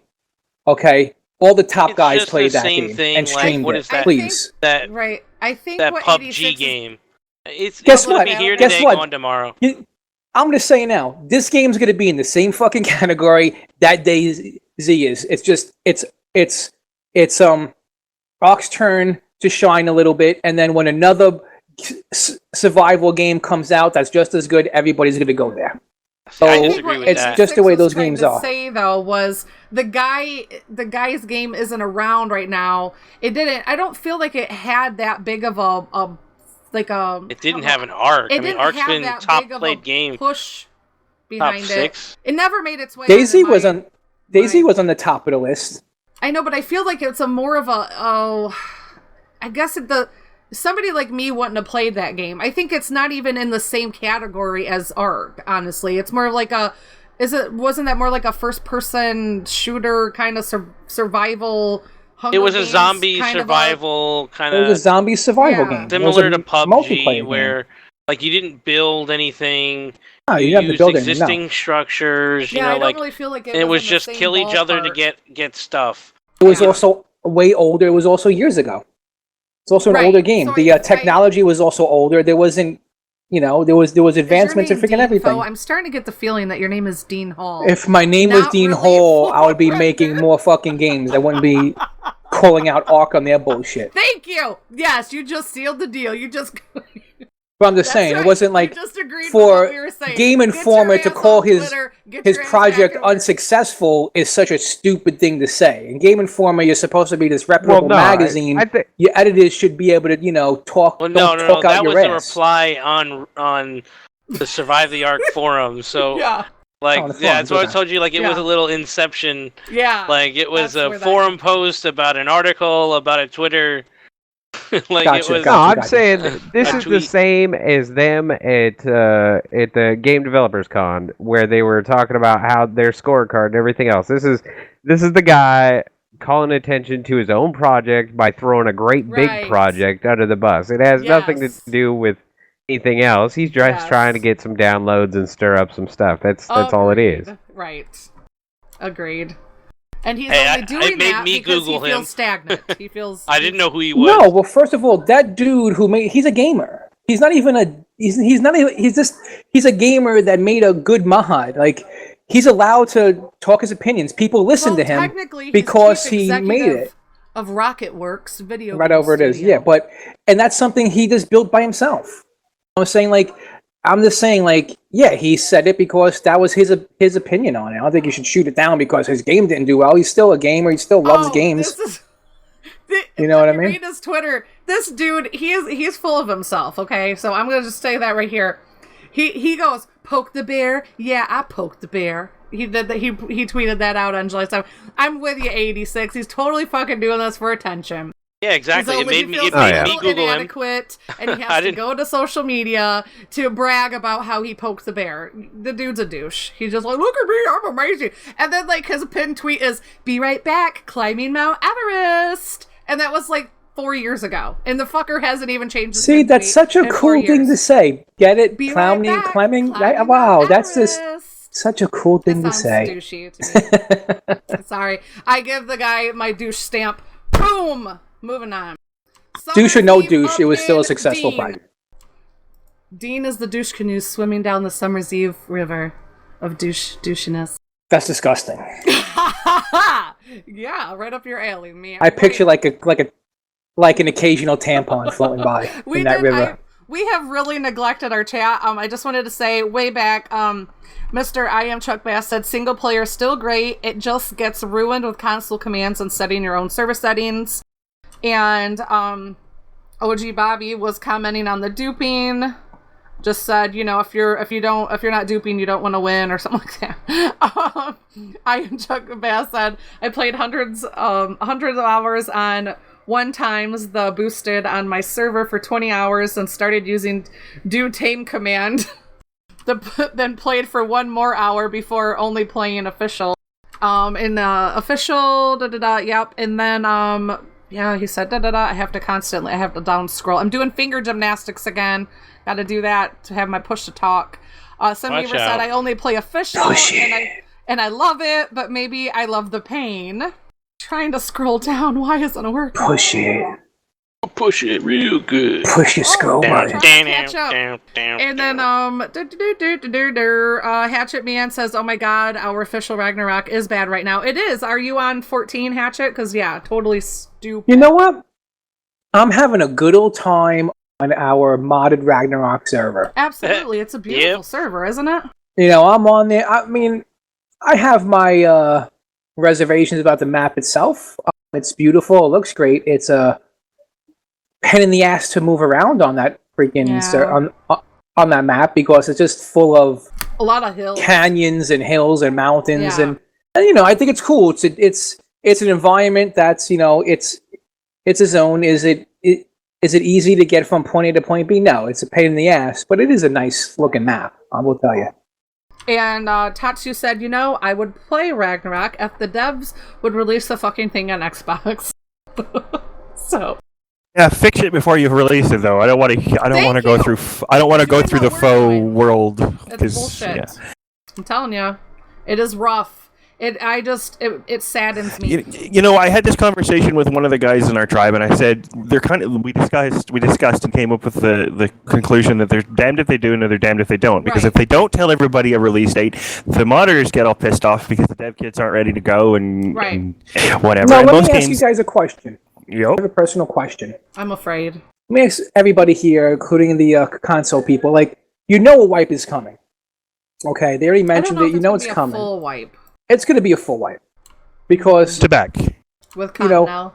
Now, I mean, does that take the sale out of your wins a little bit? Because like you guys are doing a lot of work now, beating bosses and doing all this and getting all these things, and you know you know a wipe is coming. Like, I disagree. I don't think worth doing it. Okay, I don't think a wipe's coming at all. I don't think a full wipe is coming. I think they're just going to give you new servers. Yeah, they better wipe the game. And then I think they're going to wipe the game, man. I really do. My thought. They need to clean it up anyway. There's a bunch of shit, just like you were saying earlier. There's Prometheus running the server. Running a server. You know, over time these servers get filled with just so much corrupted stuff. This is the perfect excuse to use to be able to go in there but and it's gonna wipe be all more these servers systematic. clean. They're not going to wipe it all at once so that they have thousands and thousands of people all screaming them at that once. What they They're have going to officially release, said. Oh, really? They said Let's hear it. officially they are going to repurpose low population servers. Right, exactly. Which they should. My viewpoint and what I think will probably happen is they've got 4 options. You can wipe all the servers, you can keep all the old servers and allow transfers and stuff like that, or you can make both old servers and new servers with no transfer. And I think the 4th option that I thought about earlier the other day was you release like a set of 200 new servers that don't allow transfers within the first 2 months. And either way, Right. I think the 4th option is the most viable. Like, no transfers. That way, the alpha tribes aren't necessarily transferring But is in that the full most force. cost efficient option for them? Well, yeah. That's what it comes down If to. they wipe 200 servers with 10 population or less to accommodate the new servers, then it's no additional cost. Then they're just looking at the the cost of formatting the computers or whatever, right? But when they repurpose the old servers and go to if they do it like I was saying with a 2-month window of no transfer to the new servers, then the alphas are going to try and establish themselves on the new servers, but then in the meantime they've got to go back and upkeep their old servers as well so that they can bring all that stuff over after the 2 months. And I think it'll give people a good window to come in and get established as a small tribe before the alphas come over in full force.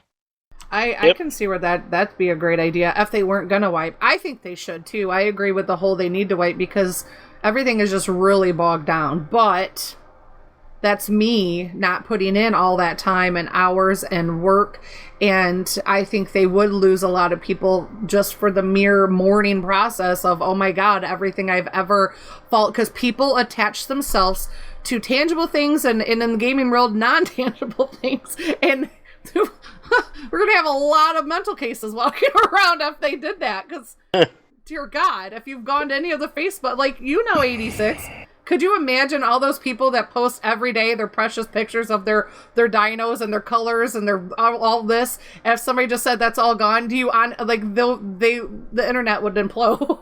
Well, they could force the issue though if they do what 86 is talking about, where you can't transfer for a couple of months, but you go over and you take a look, and then some tribe comes into your old server while you're poking around Ragnarok and wipes you. Now you might as well just go over to Ragnarok. That's kind of a win-win for them, because now you can't bitch and complain that we wiped you, somebody else did, and now you go play on Ragnarok free and clear. Yeah, I like that idea. We do have some feedback from our chat. We have I think Tatsu86 said, I'm with Foe. They're gonna wipe it, whether they say it or not. 100% agree. And Sinweaver said, same as doing bosses in WoW and PTR to push them on release of the patch for server first and such. And Tatsu said they can repurpose all the old primitive and hardcore servers, and that will save a lot of money. So You know how to get everybody okay with the whole I'm going to wipe you and that's just the way it is. Make sure that when the server gets wiped and reset, fix the DDoS issue. Okay, we had to wipe you, but DDoSing won't be a problem. I think nobody would bitch about that. That would be nice. It's just horrible. And that's the other thing is I would not recommend anybody buying, in my friend, if I had people that wanted to play, I'd be like, don't buy it right now. It's unless you want to come play with us on our unofficial, I wouldn't even look at official, the new exciting sparkly Ragnarok map. Your better bet is to join on an unofficial Ragnarok, because we don't have any of that drama. So they got to know, though, because they delayed the Xbox version twice in the last week. So they must know that there's things broken and they're going to fix them on our side before. So thank you for being the guinea pigs, but I think that's what's going on. But I do want to give a shout out to my tribe mate, Dr. Red. He has been working diligently through these rollbacks on top of rollbacks on top of rollbacks. It has been ridiculous. And he has actually helped expand our base, because the whole damn map is just pillared to shit. It's ridiculous. That's just horrible. There's areas that are so gorgeous on that map for new players to even be, and you have one jackwagon tribe just pillaring the shit with metal pillars with two metal pillars with a ceiling, 2 metal pillars with a ladder, foundations. At least with the pillars, you can still have resources is spawning and stuff. But with the foundations, you don't. And it's just such a waste. And they did that whole increase. It did nothing. It did nothing but make people just double up and, it did nothing. Yeah, that was a bad move on their part. It's horrible. That was a bad move, but... Yeah, so... it is... They tried. I mean, what they probably did in that moment was not what we thought they were going for, but more of, let's get rid of all the old pillars that people who aren't following the patch notes, basically. So there's going to be a group of people who didn't know that was coming. All their shit gets ruined because that changed. Maybe that was a systematic approach more than anything. It was just crazy. It's great. But you're welcome, Teddy. You're welcome. You're welcome. And Hatchet said, Hatchet Man in our Mixer chat said, I get very, very attached to my dinos, and OMG, the pillars are insane. Because he joined our tribe over there on Rag 14, and so he saw for himself the minute he jumped in. It's crazy. And Tatsu said, that's the one thing I like about PvP. Idiots, pillar spots up, you wipe them out for being greedy. So amen to that, Tatsu. Exactly. For sure. But we have Mr. Oh, hey, I guess it's my turn because my forum is next. My forum post is called "Raiding is Stupidly Easy" by XTalkusX. If somebody could link that in Mixer for everybody to get their eyes on if they want. The post says the time invested in defense is 5,000% more than offense, and still can't hold off even small raiding parties. Not showing who destroyed things is bad for PvP. Not showing what server someone is from is bad for PvP. Before server pop transfers, you could retaliate. Others on the server would not trust them. You had to play smart in your raids. After, there is no PvP.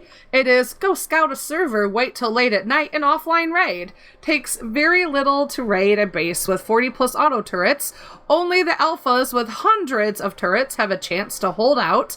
Auto turrets do so little damage to tames. You can send on in, takes hits and pull it back. Force feed to heal and do it again until turrets are empty. Then 5 to 6 C4 and you're in, even if they 3 to 4 stack walls. It's stupidly easy to get in. The time it takes to make the C4 is so small compared to the time to build the base. PvPers call offline raiding PvP when it's PvE. Wildcard needs to update the game where bases can defend with little effort and raiding takes planning and actual skill. FYI, this post is for Wildcard, not the kiddies that think they're PvPing in this game right now.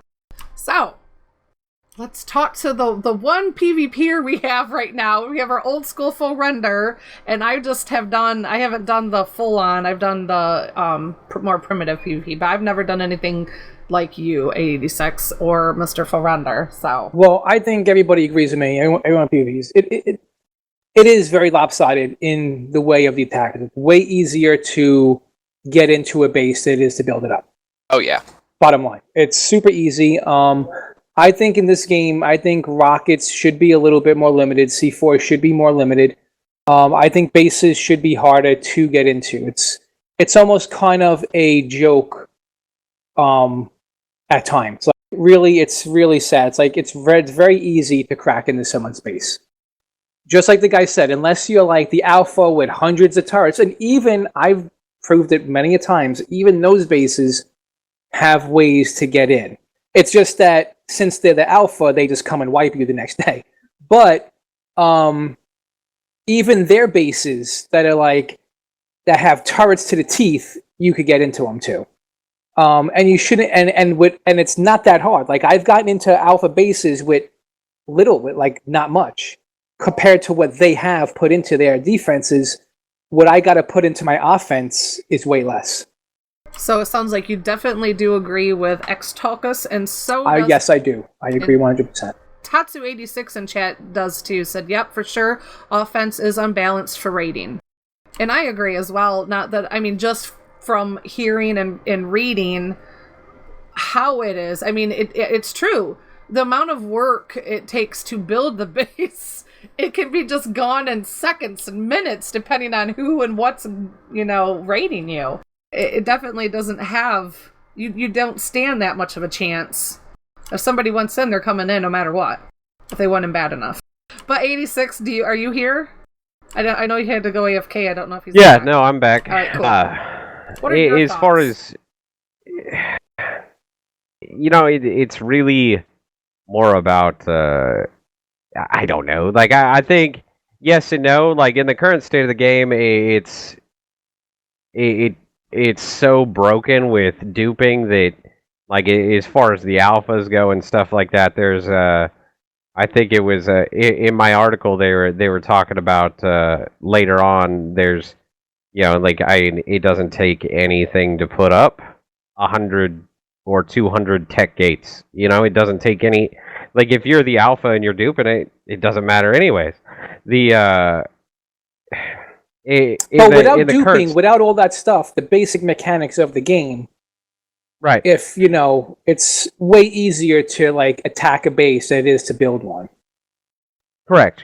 And really what it boils down to anymore, like, is just time. And like, the offline rating thing is only... the whole thing's only applicable to offline rating. Because if you actually have a defense that's up and you have players online... it makes getting into the base 100 times more difficult. I think the real issue is dumping vaults. If you could raid people and they weren't allowed to get rid of all their inventory before raiding, then it would, like, if there was, say, an EMP device that blocked transmitters or made it to where you couldn't dump all your vaults on the ground, people wouldn't focus so much on offline raiding. And I think that's the real issue, is that, if you have people online, you can get your stuff out. And to me, the issue isn't necessarily the fact that it's easy to raid a base when all the players are offline, so much as there's no point in raiding a base when all the players are online, if you're going after stuff. If it's a mega war or something like that, then it's completely different. But the offline rating thing, I think it's more about the offline versus online thing, and I really think that what they're talking about isn't really applicable to anything past mid-level tribes. Wouldn't it be interesting if they put in a mechanic where you actually made a declaration of war, and as soon as that declaration was made, your transmitters wouldn't work? Because most of the time that's what happens. You hear grumblings that somebody's coming to get you, you get your crap out, and off you, and you don't really, No, but I think that should be allowed. Like, why shouldn't they be able to save their stuff and get their crap out? Like, that's something that's part of war, man. Like, sometimes you don't want your enemies to get your resources, or you take it away, or you dump it. I mean, that's just the name of the game, man. Like, attack me and get to my stuff, or don't. Like, I don't think they should put a way to block that. I think that's dumb. I think that's just kind of gaming itself. You know what I mean? Like, I think that's right. dumb. But what I'm saying is the reason people get offline is because there's no point in attacking somebody that's online. No. There's zero point. I think it should. No. I think you should raid somebody when they're offline, and I think I'm not even mad about that. I'm not even mad about if people get like offline raid. That's part of the game. Like, that is part of the game. Just what they need to do is fucking fix your base defenses so it's an actual challenge when you're offline to get into your base. That's what this one dude is saying. He's like, yeah, people could offline. He's not saying that he's mad at offline raiding. He's not mad at that. He's mad that his turrets that he has to go out and farm all these bullets for are worth bullshit. That's what he's mad about. Because I've said this very same thing, that you're so much more easily destroyed, set back when you're like turrets should rip apart dinos. Like, if you put a dino near a turret, it should just get fucking ripped apart. Like, you shouldn't be able to sit there and tank a turret. It's like to the point where you could use one dino to tank the turret. Like, granted, I don't want turrets to be like where you can never get to a base. That's dumb. But if you got to tank a freaking, if you have to tank turrets, I don't think it should be one dino. And I think if you do send in something, it should probably die. And that you have to send in wave after wave of dino. This way, you have to send in stuff that takes just as much time as it took them to make all that fucking ammo. Yeah. For those guns. I you know agree what I'm saying? with that. I've always said that if they made it much harder to raid something. And plants are a joke. Plants, you just take a hand grenade, you lob a hand grenade, and just blow the plant up. I mean, it's like, it is a lot easier just, again, like, I don't mind offline raiding. Just make the defenses so when people are offline, it's at least a challenge for the people who are attacking to, like, get in there. If I put the time and effort to load my turrets up with freaking bullets, it should be worth something. Oh my god, it's so much Matt's unofficial. I can't even. It's playing obnoxious. Unofficial so long that it's like literally you can spend a week. That used to be my Sunday, dude. Like my Sundays in my tribe would be ammo. That's all we did all Sunday was farm what we needed to make bullets, rockets, C4 was all we did all of Sunday. That was our days. Ammo days was Sundays. I mean, that's so ridiculous. Grind. And then, like, to sit there and to have someone with a turtle with a good saddle go in, soak up a bunch of the damage, you pull it back, you force feed it to freaking regain its health, and you send it back in again. It's just too easy to do that. Like, it shouldn't be that easy. Tatsu in chat said one guy with a couple of blocks of C4, some clever train-down maneuvering, a few weapons can do serious damage, even on a base that could be considered protected. And he said the rock golems and elementals are usually the biggest culprits for soaking the bullets. It used to be turtles, but those golems are just wicked. Brontos are good too. Yeah, the rock elementals are fine. Like, that's what I'm saying. Like the Brontos. Yeah, Brontos are good. They have so many hit, but that's what I'm saying. Like, machine gun turret should do more damage to dinosaurs. Like, it should just whip into them. Like, you shouldn't be able to. You should have to use like damage per hit. Like, it's nothing per. Like, bullet. you should have to use you should have to use like 20 Brontos, to soak. You should have to use an equivalent of like dinosaurs to equate to the amount of time it takes to make. Yeah, because you could even then it opens up the game too, because then you can mess around with the different grades of ammo. Like, now that we've got that crafting skill, you pump up the crafting skill, and that's the dude that makes your bullets. Now your bullets are more effective on less resources. Sure, that's cool. Yeah, that would be a great way to try to balance that, because I agree. The guy does seem to be more. His main complaint is you just don't have what you need to defend your base to the caliber of what's coming at you. Like, it's like, why even try to defend, be on defense all the time? You might as well get your ass out there and. Well, base defense, the biggest thing about base defense is your biggest thing is your reputation. That's what defends your base the most. Right, yeah. Do people want to fuck with you? Do they want to get what's coming to them if they do raid? That's like your biggest defense. But other than that, this guy could also be talking from a low-level dude where he's getting raided all the time and he puts up 1 or 2 turrets and a few plants and he thinks that should be adequate. That's dumb too. Like, it's not hard to raid a low-level base. So, Easy Wolf in chat said you need tech to compete. Yeah, I've said that. Yes. Trank Rex, one of the replies to the poster on SurviveArt.com said, personally, I think they should deploy a lot more PvP ORP servers, perhaps allow that to become a lot more popular. It is kind of ridiculous that a huge portion of raiding is done when people are offline. I mean, in reality, if you're defending a base and you're asleep, aka offline, as soon as you heard the turrets or the grenades or C4, you're going to wake up and rush to defend. He's thinking in like real life, obviously you would be able to, respond. I know in reality you can't compare it to a game, but your tribe is offline for the night when another country is awake. Your stuff is basically at their mercy, not to mention all the duped things you'll be attacked with anyway. God, you know what? That suggestion just inputted. Take the tripwire, link it to a cell phone number, so you get a text in the middle of the night, and your whole work-life balance goes for shit. I don't want that. I don't want. Oh my god! Yeah, that was. Yeah, there was a mod that was trying. They were to get that done. talking about trying to get Dan to do that from Dodo Decks. Oh man, that's terrible. You remember that? Do it. That was hilarious. Yeah. They were like, "Hey, we'll get Dodo Decks to add that functionality in." Yeah, Dan had no idea. He just figured, what the hell? We'll just toss it over there to Dan. That was probably like an inside like joke. A year. No, it wasn't, because we even asked Dan. It was not. He did not. Oh, really? Dude, yeah. If you listen to our past episodes, you'll find it. Come on, there's been so many I've listened to now at this point. I'm telling you, that's. I can't remember what I ate yesterday. What we're talking about, dude. That's how he knows.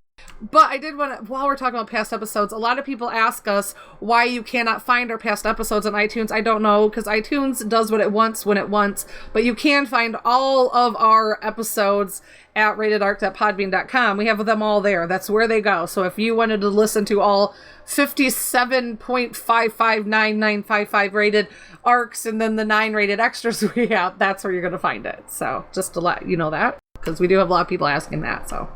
But yeah, so hey, so we pretty much all agree that it is imbalanced. So we agree with the poster of my icon thing. But I'm going to hand it over to Mr. Giga if he is ready. He hasn't spoke all night. Where the hell is this dude? I've been distracted and y'all are ranting. I know. I haven't touched the game in 2 weeks. Nobody's ranted at all. I'm telling you. This is a PG show. Nobody complains. Way to do your homework then. Yeah, totally. I found a snitch list though on the forums. A snitch list? Yeah, a snitch list. Apparently Wildcard is paying people to turn in hacks for online multiplayer. They're like anything else we talked about in a previous episode. While ago, Teddy? Yeah, we went through that in a previous episode. Did we? That's the cheap way to do it. For you. What was it? Bounty, hacking, exploits, bugs, stuff. Yeah. There's a lot of companies that do that. I'm not surprised. Why not? Daisy. Just pay because it costs them money to find these things. Every single person on this list is a snitch. Who gives a shit? I know they've had it. But Stop cheating, you fuckers. It is hilarious, though. I love it that they're like, it's awesome. They have it going all the way back from when they created the list back 2 years ago. Actually, it is 2 years ago. On June 24th, 2015, I do remember we've talked about this. L. Marshall, dupe exploit, $200, status paid. It definitely does look like a bounty list. It's hilarious. God, they have it going all the way down. Hey man, some hackers work hard to make their hacks. Bobby, go get those guys. Get them, Bobby. Hilarious. It's so funny. That's what official is stooped to. Official is stooped to only existing for the people who know how to exploit the game to a point where they have an unfair advantage, and it doesn't matter. What the complaint is. Yeah. It totally makes it unbalanced. And then they could even cross server. They can have a bunch of stuff on another server to reseed a new server and get that whole thing rolling again, and then go wipe out a bunch of people. And they're just gonna dupe all that shit back again. Fucked up.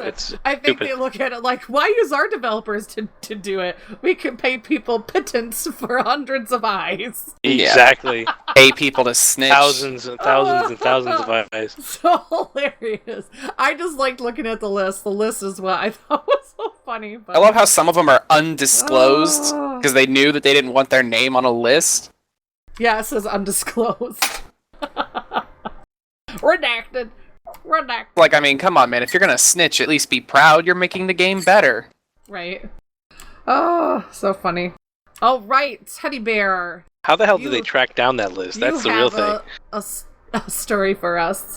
Yeah, so cruising the forums, I came across a story about a fellow whose daughter was trying to get him into the game, and she was bugging him, and I sort of thought it was appropriate because there was some conversation about how one of our guys wished he had a gaming group, a gaming mom, so he could game with her. And I know my wife and I play together, so it's just all the negative publicity around gaming and how it can be hard on families. I think 86 posted something about getting married and it destroyed some guy's 11-year run on Xbox or something. I don't know. But so I saw this and thought it was a nice little flip-flop. So essentially, this guy, his daughter mentions the game to him. He doesn't do a whole lot about it, and she keeps bugging him about it. So he decides to check out the free demo, and he explains that it sounded interesting to him. He's got dinos and guns and building, and he's not a big PvP player, so I think it's not for me. A while goes by and my daughter keeps asking me if I tried it out. Finally, I gave it out. I tried out the Xbox demo, and I think, screensaver kicks in, and I think, what the heck? I find a random server, create a character, and walk around. Seconds later, a raptor eats me alive. We've all been there. I go, wow, this is hard. Spawning again, and a few more minutes later, raptors. Well, that's interesting. Play until the time limit goes out, and well, that's it. I was hooked, bought the game, and have played it mostly since. So, it's interesting to hear the guy just died 3 times, and he's thought, okay, this makes sense. I like this. So he's asking a wild card to make sure that you keep keep this up and make more people want to play, which is kind of not happening right now. So hopefully there's some things that go on that the server count pops up. But the link I put in the bottom isn't actually about the story. It's this guy's profile on Steam and how active he is in responses and such. If you look at this dude, from this post was in April, and if you look at this guy's he's been the top responder 3 times in a row as far as the number of posts in a day, and he's seriously active. So I think it's really cool how somebody who in April never heard of the game is now one of the most active members in the community. Wow, you're right. Last won the day on November 29th, 2016. Community reputation 592. It's crazy. He's tribe leader. That is cool. That's really good that you add something like that in there too, because I think, who was it that was talking about earlier, like, we're a little bit jaded because you weren't you? Wasn't it you, Teddy? Yeah, and if you talk to the PS4 players, they don't totally understand. Like, they have their problems and they get it, but they because for them this is relatively new. They're happily oblivious to what we consider issues, and I think that's good. I think good for Wildcard for staggering the rollout and not poisoning your entire player base in one shot. Like, I get it. Right. It's nice to hear Promo get it. Like, I was pumped when Promo was like, I understand. I get it now. Like, that's awesome. And also, I think, and we've said this before, where we've had our eyes on it, like some of us. That's why it's nice to have like a round table, because we have varied interest, varied backgrounds. We all come at the game from our own standpoint, and the thing is like, us doing a podcast on it, we always have our hands in the game, in the forums or on Twitter, or we have our very strong opinions about stuff, and that's because we care about the game enough to do and break everything down and to deliver it to everybody. So to some people that are just entering the game, we might sound like we're bitching or we're negative or blah blah, but we're not. I mean, we're looking at it from the thousands of hours and the multiple years that we've put into it, so we have all of that back data to compare. Where when you're new and you're fresh and you're dewy-eyed and you jump in, you don't really want to hear all that stuff, and ignorance is bliss. You don't like to know that anything's on. And there's a whole different section, and that's just normal with gaming too. Not everybody goes to the forums, not everybody's on social media. Some people, are normal, and they just sit down and don't look at nothing on the internet and flip on their game and play. And then they turn it off and they walk away. Until this game, I never bothered, but this was the only, when I started, that was the only way to get any information. Exactly. I mean, that's how I found you guys, because... Right. Yeah, me too. Yeah, you start wanting to know more and looking for more information, and people do. I mean, it probably helps that we do cover tweets and stuff, because not everybody wants to be on Twitter, or that we do rake through some forum posts, or we do cover the patch notes, because not everybody wants to have to screw around with that, But yeah. And how many podcasts can say they've had 57 episodes about one game? Game, yeah. And while World of Warcraft ones, like the instance with Scott Johnson, that dude's been around for quite a while now talking, but now because Blizzard expands now, and he could talk about Overwatch and Hearthstone and Diablo and all that, so he can it hasn't been Warcraft for the 10 plus years, but yeah, it's Ark, it can be hard. Yeah, so I think... We don't know how long we'll be around, honestly, you just never know. That's right, and the nice thing is this is a gaming group with varied interests, so you might start hearing things about other things, and that's totally awesome. It's kind of nice to have a community of people that you can, Bobby and I were talking earlier when I bought Sniper Elite 4 today, and I'm going to try it online with him one of these days, because I've never played the game online, and it's a group. Apparently, it's a ton of fun. Badger's really into that too, I think. That makes sense. Alrighty, so Mr. 86. We are revisiting the duping.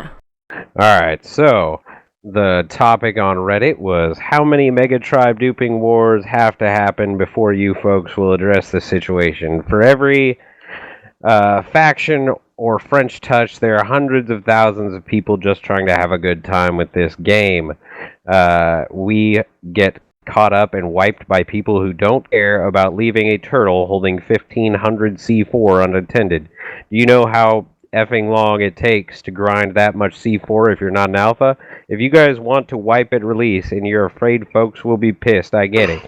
But if you keep the veil of secrecy on the issue until then, you're going to lose the bystanders who don't want to deal with the lack of an integrity in your game, and the people who are wipe wasn't coming, who are trading, in some cases using cash money to stay at a point they can be protected from duping hordes. And yes, I know you take the responsibility on yourself to use real money to buy something for a game like this, but that is it.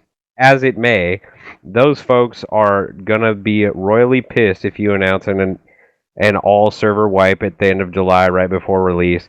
The last part I wasn't really that into, but the main thing I was talking about was the server wipes and like not the server wipes so much, but the duping and how it's affected gameplay over the past week.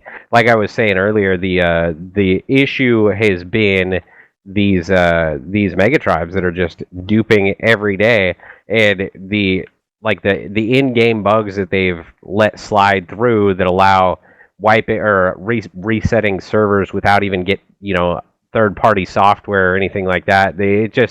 It's become horrendous. Like it is horrendous. Last weekend, our server was not online for more than 30-minute chunks. Like, it was always rolled back every 30 minutes. The weekend before that, it was our Scorched Earth server.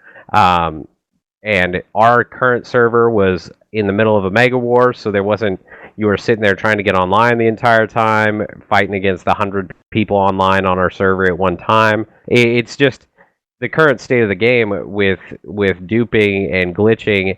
You know, we don't dupe items. We haven't ever tried.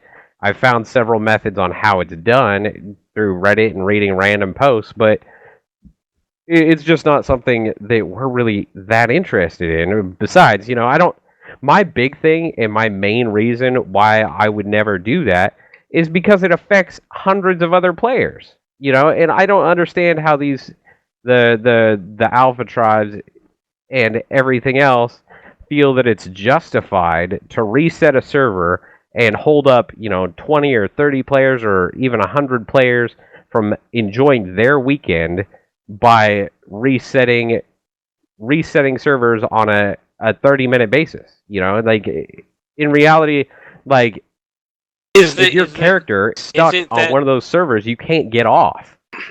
Right. Is it that they're some way finding a way to crash the server, causing a 30-minute rollback? Yeah, they originally were DDoSing servers. I get it. And then for a while, like, I guess you could put a chair in a lava stream and sit in the chair, and it would crash the server. Just because the server was trying to damage the chair and not the player. It was, the game, like, it's gotten to a point where you can't maintain anything in this game without, waiting to see. And the big thing is it's usually on 2 times weekends. So you wait all weekend or all week for this 2 times so that you can go do some big tame or breed some dinos and stuff like that. Then your server's out of commission for the entire week. Yeah, but what can they do about that? They can deploy. They're pretty expensive solutions, and they'd actually probably add a ton of lag. But there are DDoS prevention No, the systems. solution is to monitor your network, and when you see a server that goes down every 30 minutes religiously, log into it. Right. Yeah. All you have to do is pay some sort of attention. Based on what I'm seeing, the server stuff that is available right now, there's a community-driven tool being created just to manage Ark servers because of how archaic it is. It's literally a command prompt, type system, and there isn't much to it. They should be implementing some solution to go and automatically read log files, and all they would have to do is create a log file of how often a server is rebooting, and I'm pretty sure that's available already. So, there are ways that they could just ask somebody to create a tool to parse the log files for a server that's restarting often, and then I guess at that point, but the way that the DDoSing tools work is you have to be going through them already.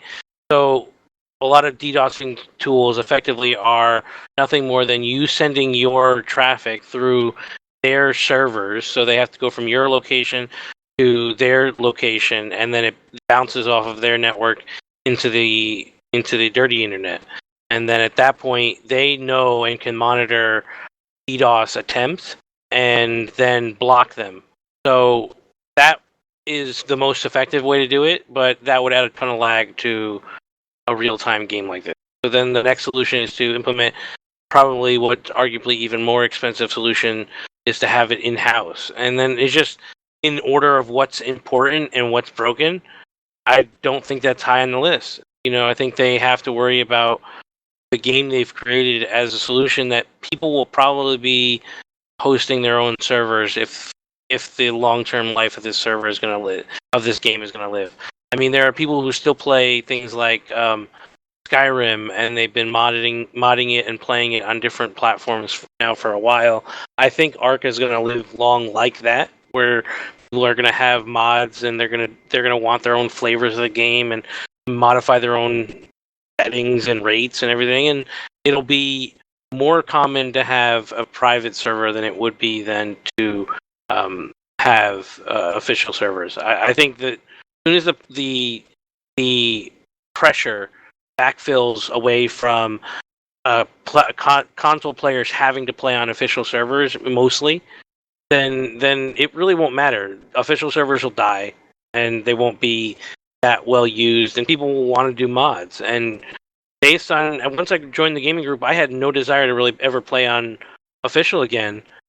Rarely, I mean, once in a blue moon, but it's not the same. Like the game is so much different when you add these elements in the game. Right. I mean, you go play on the Esme server right now. Every time you come over and play an official, you're like, why in the hell am I on here? Like, what am I doing? I don't even know what to do. Like, the primitiveness, just starting over and doing all the primitive stuff is just not your cup of tea at all. No, but it's Exactly. even the primitive stuff is fine, but the rates are so slow, and there's so many different flavors of this game that can come in for the PC. Yeah. I mean, like the servers that me and Falloon run are very different from the servers that you guys run, and the game feels completely different. Right. And that's the testament. I mean, like the official servers are going to be something that nobody does eventually, and the possibly even paid entry, private servers are going to be what people want to play on, or the run by gaming groups, or that's what's going to be popular to play on. All right, but let's bring it back to duping though. Where did that? Yeah, I don't know how we got there. Yeah, you waffled your way off the duping. No, I didn't, because it relates back by. I mean, the duping thing only really matters on those servers. Well, I don't know, because why are people duping on freaking PvE then? Like, what's the point of duping on PvE? I can understand, they PvE? have yes, the because Ragnarok official because PvE. you can. It's so ridiculous. Like, come on. Because you can, because they want to dupe stuff. That's assholes. Suck up. So they could dupe all those they pillars. They're going to all span those- all over the place. They're probably duping. Esme, do you mind, Griffins. since you're on a PC and you're can scroll on it, do you mind reading what 85's been saying? Yeah. No, it's Thomas, actually, but yeah. Thomas 85 and Tatsu 86. Oh my god, you guys are going to get me confused. All right. We have Thomas 85. Is that we have dupers, right? We have dupers building tech fobs by lava almost every day to dupe. And Tatsu 86 says Ark's lifespan will be incredible if it gets even a fraction of the support Skyrim has. Official servers are not going to last. Unofficials are the future. They're monitored. They offer a controlled space for friends to actually accomplish and achieve goals. And it's got 150 turrets by raiding a fob yesterday. Wildcard has lost control, not enforcing their own official guidelines. So yeah, and I think it's like can they even if they wanted to? Oh my god, it would take thousands of people playing on every server to monitor everything that was going on. Like, it's literally an impossible task. Yeah, they have a lot. Yeah, they're way in. Especially, I guess, Yeah. I was thinking about this the other day, and I'm like, they really just needed to finish PC, and they needed to polish that. Then they needed to hop over to the other console, and then they needed to finish that. Then they needed to hop over to the other console. They needed to finish. They should have just done the PC, the Xbox, the PS4. Should have just done it in sync instead of trying to do it all at the exact same time. Now trying to do a release and adding a new map and doing all this stuff. Yeah, I think we've said from the very beginning. There's definitely something about that. Up with them, no, but what they should have done was never release it for console. That's until what I'm saying. it was but it should have been being made. Like they should have been making it the whole time, kind of secretly. But like they did Scorched Earth, right? Like we didn't know. They'd be like, boom, now it's ready. I agree. Like they should have been working on console secretly on the side, right along, but definitely get the PC done out like as done as they can, and then continually but then you'd need a pool of people to pull from. You need all those eyes on it, because we are the beta testers, we are the alpha testers, the beta testers. We're testing the game. That's what we have to constantly remind ourselves. But now we're a little confused because there's a $60 tag, a price tag on this game that we're still testing. So we're confused. There's a gray area. We're living in the gray area. And I think that, exactly. Yeah. When I've learned when it comes to business, if there's something that doesn't make sense, it's because there's some legal law or lawyer behind something that is causing this problem. Yeah, that's usually what it comes down to. There's some lawyer or something. Walmart probably has some legal verbiage that if you want to sell your product at their company, you can't offer it suddenly at an increased price when you sell it for them. So they had to get the price at a certain value in months in advance to start selling it for them or something. I can guarantee it. And that totally makes sense because look at GameStop. There's lots of times that the new price is cheaper than the recycled price. Right. I was just going to say 86's Xbox stream looks nice and crisp for being on console, shooting right to Mixer. Well, Mixer, I think, was kind of made for Xbox. Oh, yeah, definitely. Yeah. But I think it looks good. I haven't been able to get the integration directly from the PC, so I'm understanding that we should be able to run a Microsoft provided app stream to Mixer. Windows 10. But it's not working or not available.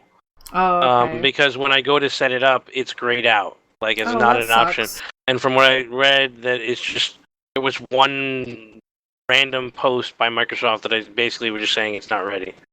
Oh, okay. Well, yeah, because Mixer is in its infancy, so yeah. Promo, what's your settings? Are you on Ultra? Like I'm asking because one sec, I'll look it up. I turn off some things because I'm a cheater. Okay, I'm asking because I want to know if buying the ground density makes it so you can't see a lot of dinos. Right. And so I have it turned off, but let me look. Let me turn up all the settings. I'm trying to justify the $500 price tag for the One X at ultra high settings in Ark. Let's see. I'm epic and high. I recently. Sorry, go ahead. Oh, I was gonna say, while you do that. We have a Tatsu said. Oh, well, One second. Something's. Go ahead. Sorry. Sinwaver said, or just write scripts to watch for repeated actions, and Tatsu86 said they'd need an enforcement team the size of Rockstar's to individually monitor them. That'd be costly. And then Sinweaver said, small team and automated program to watch server logs. And Hatchet also does his stream from Xbox to PC. He streams from Xbox to PC to Mixer. Uh-oh. And Foe. Yes? We have your topic. Oh, so I thought I found a forum post that was basically just everybody showing off the colors they got through their mutations. And it was just cool. Really fun forum post, and just everybody showing off all the mutations that they got and the cool colors and stuff. But yeah, it's bad for a podcast, but I'm just saying, this is something, if you want, the link is in the show notes, and if you want to get a look at all the cool colors, it was just a very fun read, just like something to look at and look at all the cool mutations that you kind of get. It was pretty cool. I was looking at the little teeny tiny Ankies with the blue feet is absolutely adorable. There was like a really cool Rex. It was like white and like lime green scales. That was really cool. That was a nice one. There's a huge indeed. market for red, white, and blue dinos. Oh yeah, of course, Really? of I've course. seen some awesome Argents. I'm sure if you out get with- French colors and stuff like that, there's a market for those. I'm sure there's a market for like the nationality flag colors. That was awesome. That is a really neat forum post. See, and Here's- that's the kind of stuff that I'm talking about. Like, you know, For the when we- record, foe, red, white, and blue is the French flag. That's true. That's true. Yeah.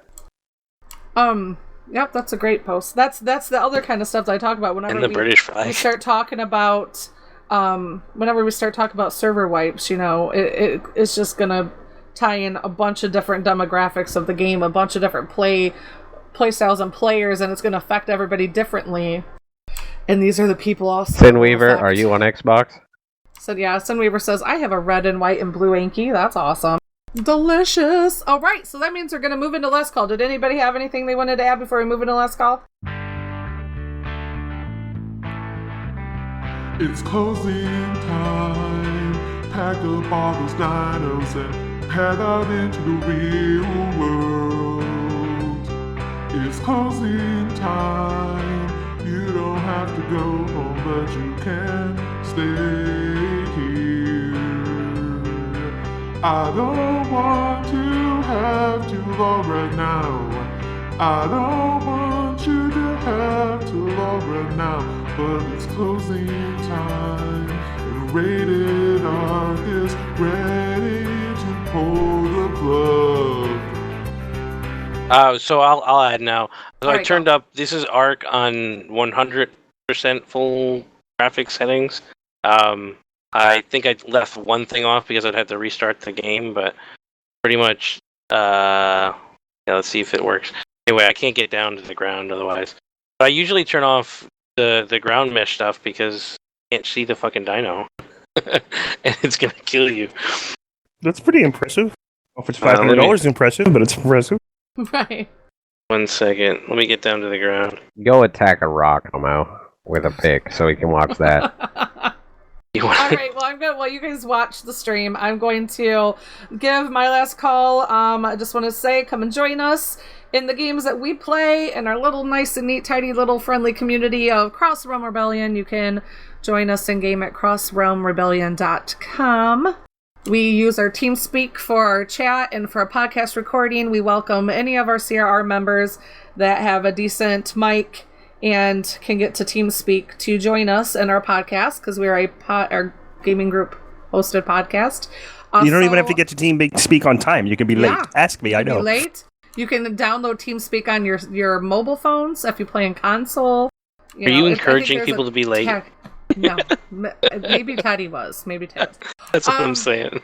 So, and also, I just wanted to kind of help give a little bit more eyes on one of our gaming group members' dreams. Lithex, one of our CRR Gaming Group members, has started a Kickstarter, and it is to fund a Lithex gaming lounge. It's a gaming cafe, and he said it's a place for gamers to come together and play games using personal rented equipment while enjoying a coffee shop at the same time. So I put the link to that in our show notes if you wanted to take a look at Lithex's, take a look at his Kickstarter for his gaming cafe. Also, just wanted to give a heads up, due to summer activities and many of our hosts splitting their time across more games, and a lot of time, with summer, we have a lot of vacations and events and stuff that we are doing. So our gaming time is limited, and also we have our hands on a lot of different games we're playing. Don't be surprised if you hear more rated extra type shows in the future. Still be talking about Ark, but we might be trying to hybrid a couple more shows to cover a lot more of our gaming interests, to keep our blood pumping in our podcast and all that jazz. So if you don't like that, I don't know what to tell you, because we do this not as a job, but as a hobby. And if you don't enjoy doing something, then why are you doing it? So we enjoy talking about gaming together. So that's what we're going to do. Just want to give you a heads up. If you notice more rated extra type shows, that is why. And that's my last calls. Do you guys have anything? No, but they have something like what Lithex is trying to doing in my town. Awesome. So yeah, So no, do it you works. know about it, or have you gone? Yeah, there, no, or- that's really cool though, Lithic.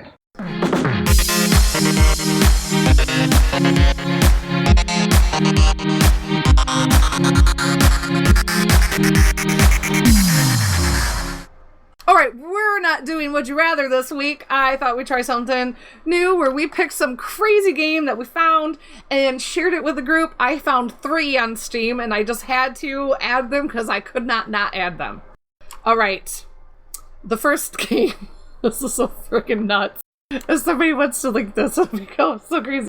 Oh, it cracked me up when I listened to it or watched it. The game I am talking about first is called House Party. It is an early access game. It's on Steam. My brother plays this. Are you fucking kidding me? Dead serious. My brother plays this. Holy shit. I'm telling you what. I was going to play some of the YouTube videos so you guys could hear it. House Party, in its concept, a sense of humor, is inspired by the adventure-style games of the 80s and 90s like Leisure Suit Larry and Monkey Island, but is rendered in a beautiful 3D first-person context. The user reviews are very positive. There's 91 reviews. It was released on June 30th, 2017, so it is new, but good lord. Yeah, let me see if it has anything in the description that I can read more about this game. House Party, I just read all that. You start the game walking in the door of a house party already in progress, and your goal is to try to play out to a variety of endings by completing various puzzles and smooth talking. The game is unique in the sense that your actions dictate the gameplay and story direction heavily. Making certain choices in the game can either cut off or open up more options. You are faced with moral choices that yield different outcomes that drive the way the story unfolds. Now that's the whole normal, that sounds like a nice cleaned up version of what's really going to be going on. I'm going to try to play this so you guys can hear it. Let me see if it starts, because this is so freaking hilarious. Oh my god. It starts, it says picking up chicks. Hold on, I'm trying to do it on my phone. Just give us the whole play-by-play in your voice. No, I'm not going to. Picking up chicks, hell yeah. Oh, here we go. Like picking up. Oh wait, damn it. I don't believe we've met. I'm Rachel. Hey, I'm Stephanie. Come on, stop freaking lagging.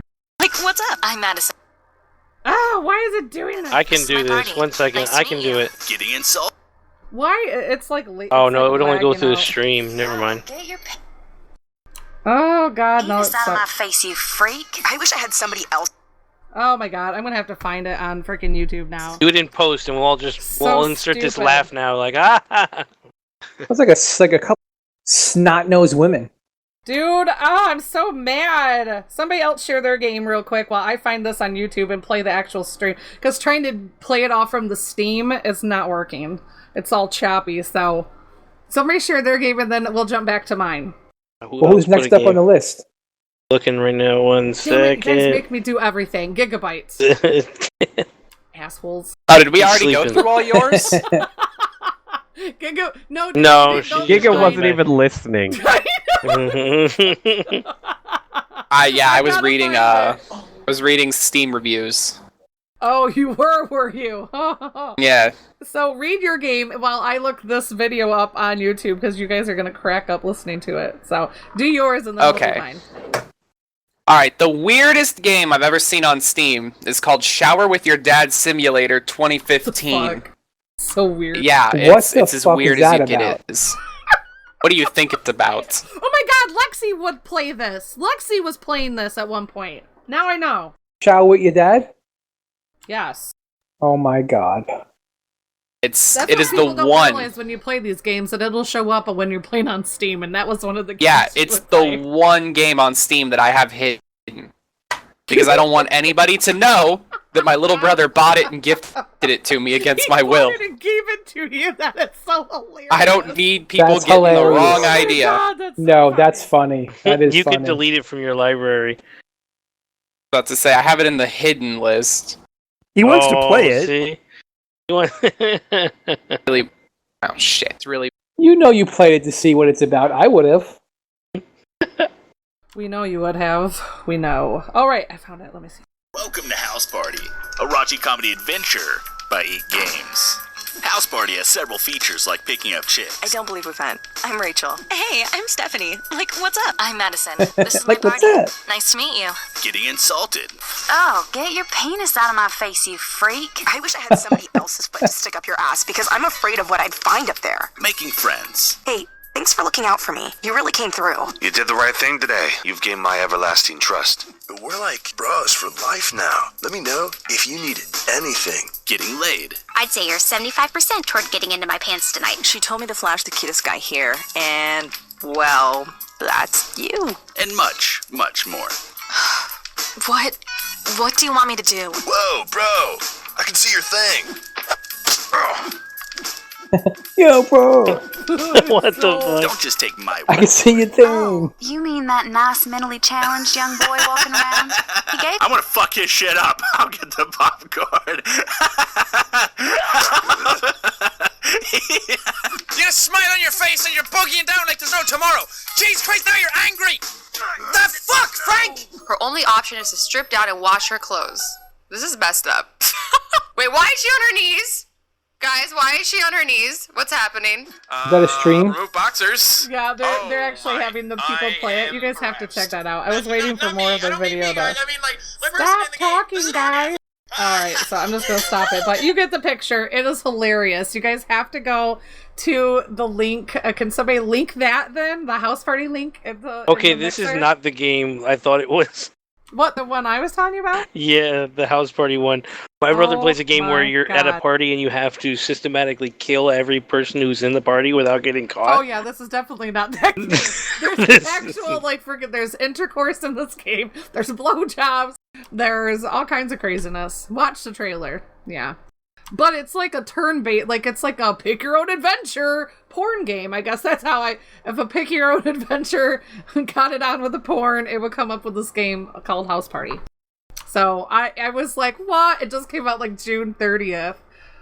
So it's fairly new. It's very positive overall oh my reviews. God, it's so hilarious, though. It cracked, my jaw was like, what? What am I looking at? I found it at the Steam Summer Sale. Like, I was going through all the different games and stuff. You know But this game is $14.99, ladies and gents. Someone gifted to Esme's husband. What's that? Gifted to Esme's husband. Yeah, gifted to Mossy. Oh God. So it is hilarious. The trailer is just, it cracks me up. And so then the next game that I found was called Office Battle. Now this looked so funny. This has mixed reviews. It is, welcome to Office Battle. Many workers will lose their job because of a layoff is happening very soon in your office. That's why Big B decided to organize a competition and the winners get to keep his job. But don't think that'll be easy. So pretty much you brawl, like all of your coworkers in this game, you just have like a death match with all of the objects that's in the office. Like you just beat the shit out of it. I mean, it's like the last man standing gets the job. So it was just a funny take on a game. Right now it is only 50 cents. It's actually on sale. So normally it is, 90 cents? It's normally $1. So for $1 this game. So you could actually, until July 14th, to buy this game for 49 cents. That is a steal, ladies and gentlemen. It is a steal. I might buy that game just to play oh my it. God, I know just I want 49 to now. cents. Now I find like it's 49 cents. I'm like, my God, why don't I buy this? It says about this game, it features 60 colorful levels, 40 items that you will never see in other games. I don't know what the hell that. 40 items that you'll never see in other games. 11 skills that you can improve, a level editor, partial controller support, and global player ratings. It is an action indie. It is by Black Lime Studio. It came out December 2nd, 2015. It is funny if you've seen it. And my third game, this was just hilarious because I like chicken. And this is called Crispy Chicken. Crispy Chicken. Oh, only you can save Earth from the aliens. They want our last chicken bucket. We want them dead. So pretty much this game came out on April 18th, 2017. And it pretty much is exactly, that's all it gives you. It's 49 cents as well. So, hey, I'm bringing some deals your way. Christmas in July. Got two bizarre-ass games you can get for $1. So what you are is, like it says, you have the last bucket of chicken. May 20th. Yummy. May 2025, the Earth is attacked by extraterrestrial species. Their motives became clear just as they arrived. They wanted our chicken. All of it. It took humanity a great effort to save the last bucket of grilled chicken, and now it's only up to you to protect it from alien invaders. Be the savior of mankind, the savior, is it savior? The savior of mankind, and embrace some unprecedented carnage. Kick those alien bottoms away from our home planet with your bare hands and some other devices, and bring the chicken feast upon us. Get into the battle and clear Earth from aliens. Use various weapons, shoot them out, burn them out, cut them out. Your friend, Helicopter, will assist you in the fight. So yeah. This game brought to you by KFC. Right. Single player, local co-op, shared split screen. Yay! 50 cents. So that's amazing. So hey, those are my games. Yay! I don't know if we got them all linked. Oh, we did have one. Go ahead, sorry.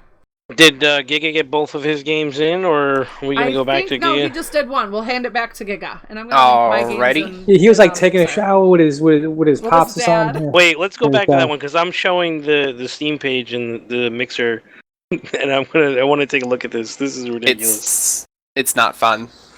It's not fun. He did play it. He did play it because it's been announced. I have 0.3 hours in it, obviously an expert. Not fun. Just, Tower with Your Dad Simulator 2015.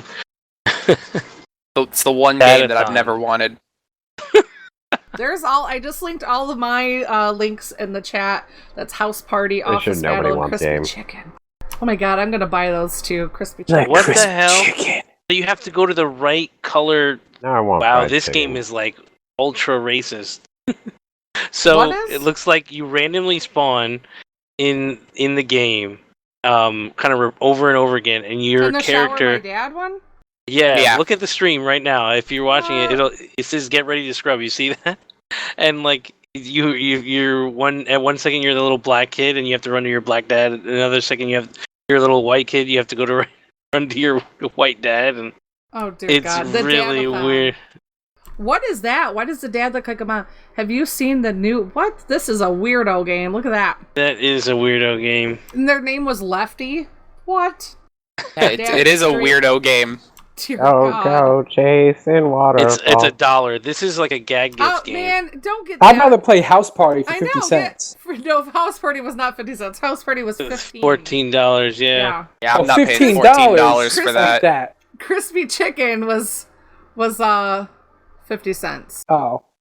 And the other one, Office Party, was 50 cents. House Party. None of you guys ever play Leisure Suit Larry? Yeah. No. Yeah, I did. Definitely.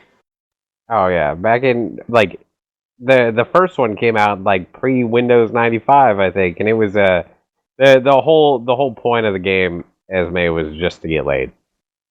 And Leisure Suit Yeah, it was funny. Real? It was pretty funny. Yeah. It was like it was a side scroller, and like you just point and click adventure game. Yeah, exactly. So there were like kinda... puzzles, and you had to figure out how to get into the room, or it was really well done. That's kind of you had to suit up before you slept with a hooker. Yeah. Oh my God. Leisure Suit Larry? Yeah.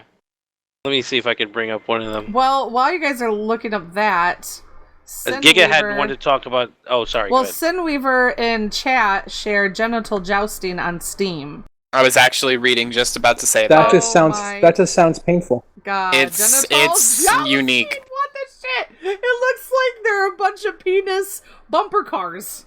Pretty much. It's like penises sliding all over the place, running into each other, like a demolition derby of dicks. A dick derby. It's a dick derby. Oh my God. Oh my God, it's a dick derby. It's like, when was the last time you were at a dick derby? There's a sound bite. I'm watching it right now. There's a sign bout. Oh my God. And they have to get it in each other's butt. No, it looks like the taint. It looks like they got a touchdown on the taint. There's a little butthole in between I didn't the two see that balls. Part. That is ridiculous. They squirt little random... Oh, Norwegian Wood said, what did I just come back to? That's a perfect name. If you played the Dick Derby game, Norwegian, you just say, my name is Norwegian Wood. That would be fitting. You'd fit right in. Don't spit my sparkle water all over. We got to do this at one of the. God. What does this game cost? Genital jousting? This might be $5. the $5 Friday. No way, man! Look at the. We do it as a $5, and then we all buy this game. Yeah, Oh my this is God. something. $5 Friday night. I don't know, man. I still think that the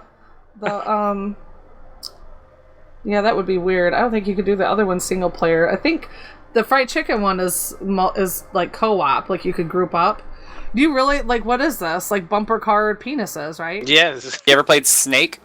It says Sin Weaver said Genital Jousting is an up, online Yogi? and local multiplayer party game about flaccid penises and wiggly anuses for up to 8 players at once. That'd be Yogi's perfect bear for said, Friday night. Meow. And Norwegian said, "Oh my God, I'm dying." Hey Yogi, That's funny. we're talking about a new game called Dick Derby. What? Where we all wear trucker hats and play Dick Derby. Brr. And eat grilled cheese. All right, moving Come on. on, Pod, do What? it as Like, they- I do win, it. I got in your Do it. asshole. Quote over the top. Come on. Is it called a hole in one? When I turn this hat around, it's like I flip switch.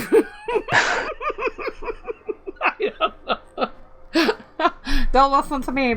Yeah. So we're talking about crazy games, Yogi and Norwegian. Welcome back. We're talking about crazy games we found online. I found House Party and Office Battle and Crispy Chicken. And Gigabyte found Shower with Your Dad Simulator 2015. And what was the Stanley Parable? I haven't seen that It's one. Is you it a walk. soup and salad game? You walk around, but the way it's the narrator tries to guide you through a story, and you can basically do whatever you want to derail that story. And then the narrator adjusts to basically the whole thing is you're basically trying to screw over how much the narrator wants you to follow a specific story. Like you'll take an opposite door to what he tells you. And it gets pretty funny. Talking about Stanley Parable now? Yeah. Yeah, I played this game. I actually have it. Yeah, it's like a Dear different God. take on what a game is, and I think it's a really well done. Yeah, no, it's it's kind of like great. you have to play it kind of thing. Yeah. Kind It's of one like of those- all the other ones, right? No. Yeah, it's one of the, but it's not a long. You're not going to dedicate you're going to finish in one sitting. It's like going to the movies. Well, I mean, Oh. unless you want 100% it, then you have to put in Right. 4 hours, followed by 5 years. No, you. Because I think there's an achievement for not playing the game for 5 years. Oh my Well, goodness. I'm on my way to that. So Okay, so Fo, you have a game for us. Well, yes, I do have a game. It's called I Like to Make Shit Pancakes and Feed Them to My Friends. It's so tasty. I just linked it in the chat. Ooh, you're on it. You're on Word it, to your Fo. moms. So I found a little game called Oh my I Am Bread. I am bread. It sounds like I've seen Oprah. this. So That's an you Xbox are One game, bread. too. Love bread. Your mission? To become toast. Take on all hazards of get deliciousness in the slot. as you head on an epic adventure in one of the most toughest games ever baked. All of the game modes, including Bagel Race, are now unlocked, so that's sure to be something to suit everyone's taste. Yeah, so basically you're a piece of bread, Oh my god. Look at and this you guy. get around the house, and you have to try and fucking become toast. Oh dear God. And you get yourself into a whole bunch of hijinks as a piece of bread, So bizarre. and Oh my it god, gets that pretty looked like wacky. a dildo flopping I kind around of on the want ground. one. I kind of want this game. And it looks like it's one of Bagel those race. physics-based puzzle Right. games. And it just looks like a lot of fun. There's like a Single used player. Band-Aid flying around. It's disgusting. And it's single player. Yeah, it's not a multiplayer game. Yogi And I said got a lot tossing of the French positive bread. reviews, but I thought this was just such an odd game because I was like, why would you want to be a piece of bread? And the funny thing is, the more I look into it, the more I kind of want to play it. It's strange. There's a show on YouTube called Xbox On, and they actually played this game as a competition. You had to see who could get the furthest in the shortest amount of time. It's hilarious. Oh my goodness. Well, that's what we're going to be doing is streaming every Friday night. We were going to do our free to play Fridays. So for like an hour or two every Friday, anybody who wanted to join us that's on PC in the gaming group, we wanted to stream us on Mixer trying out these different games. But I think we could probably do some of these like 49-cent games or something like that. I wanted the barrier to entry to be very low. I didn't want people to be locked out of a game because not everybody has a lot of money that they could just toss around every week. $60 throw at a game. Yeah, every week a different game. So we're gonna do like free to play it's always games Ark. on Fridays. So This was one of the games that was mentioned. The Unturned. Yeah, you mentioned that, right? That one on. Yep, Unturned. Yeah. I thought that one might be cool to try. This is like low resolution Ark. Yeah, I think it'd be fun to play. That's kind of like low res Ark. I would like us all to play. Don't Starve. That looks like a fun game. I haven't checked that one out. It's not a free to play game. No, it's one that we could do on another. Like right. Yeah, right. Up together. Maybe we call it. Sometimes we call it $5 Fridays. Yeah, or is it $5? I don't even know how much. I don't know what it is. I don't know. Or just get it and play during the week, Well, yeah, you're at work, though, so you wouldn't be able to really. But, yeah, there we are. So, did we get... I think that's it for us. Did you have any crazy games that you've played or know of, 86 or Teddy? Anything bizarre? No, they're on No, console. it did. No, Leisure Suit Larry didn't come to me until during the discussion. Yeah, you should play a video of it. Like they had some really good advertisements back in the '90s for it. Larry. There's one. They have one still. I remember that game. Leisure Suit Larry Steam. Reloaded. Yeah, they have one. Leisure So Suit this is a Larry, the Land remake. of the A lot of Lounge them. Lizards. I remember it. This was a great game. There's so many references. It's hysterical. They're really funny. Leisure Suit Larry. Because he's the protagonist. Doesn't really ever get laid. It's always something that messes it up or something like that. So it's there's a lot of comedy in it. Well, there it's pretty fun. Hey, I can't remember exactly how you gotta, you seduce women or whatever. But there was like one part in I think it was 2 or 3 where you go and pick up this hooker, and if you don't buy condoms beforehand and put them on, your D explodes and you die. Right. Yeah, randomly later in the game. It's like a timer? Or If I remember, you get an STD or whatever. Well, that's no fun. Who wants to play a game that they get an STD and die? I want to play it. Okay, no, they're fun. They're funny games. It's a point-and-click adventure. They're not you have multiple save points. Oh, okay. It's about storytelling and puzzles. This one says, the one I linked in the chat from Steam, it said it was the Leisure Suit Larry and the Land of the Lounge Lizards Reloaded. Yep, that's the one that I got showing there on the mixer. Okay. Yeah.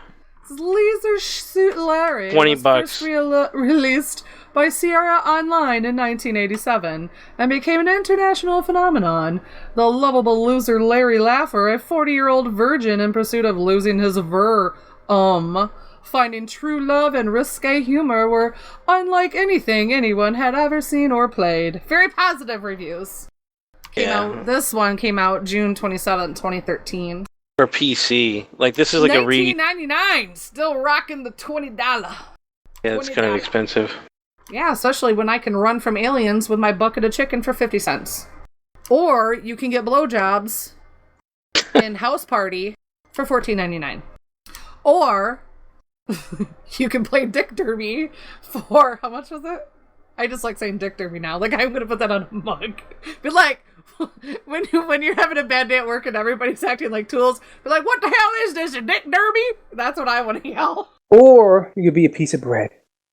House Party is a top seller right now. I'm telling, come on, obviously, sex sells. It's got those big old buoys in, It's hilarious. What is that volleyball game? Oh man, come on, somebody help me out.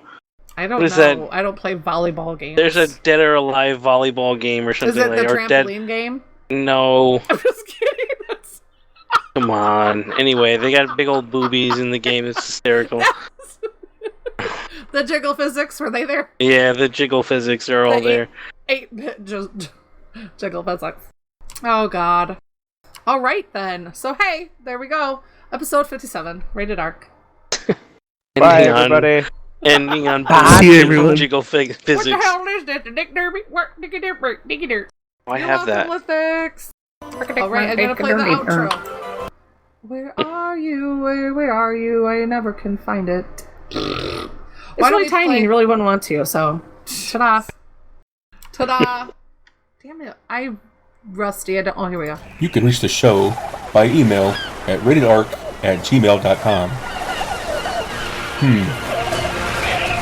You can tweet the show at ratedark on Twitter. You can grab our RSS feed, get our show notes, and apply to join us in-game at ratedark.podbean.com.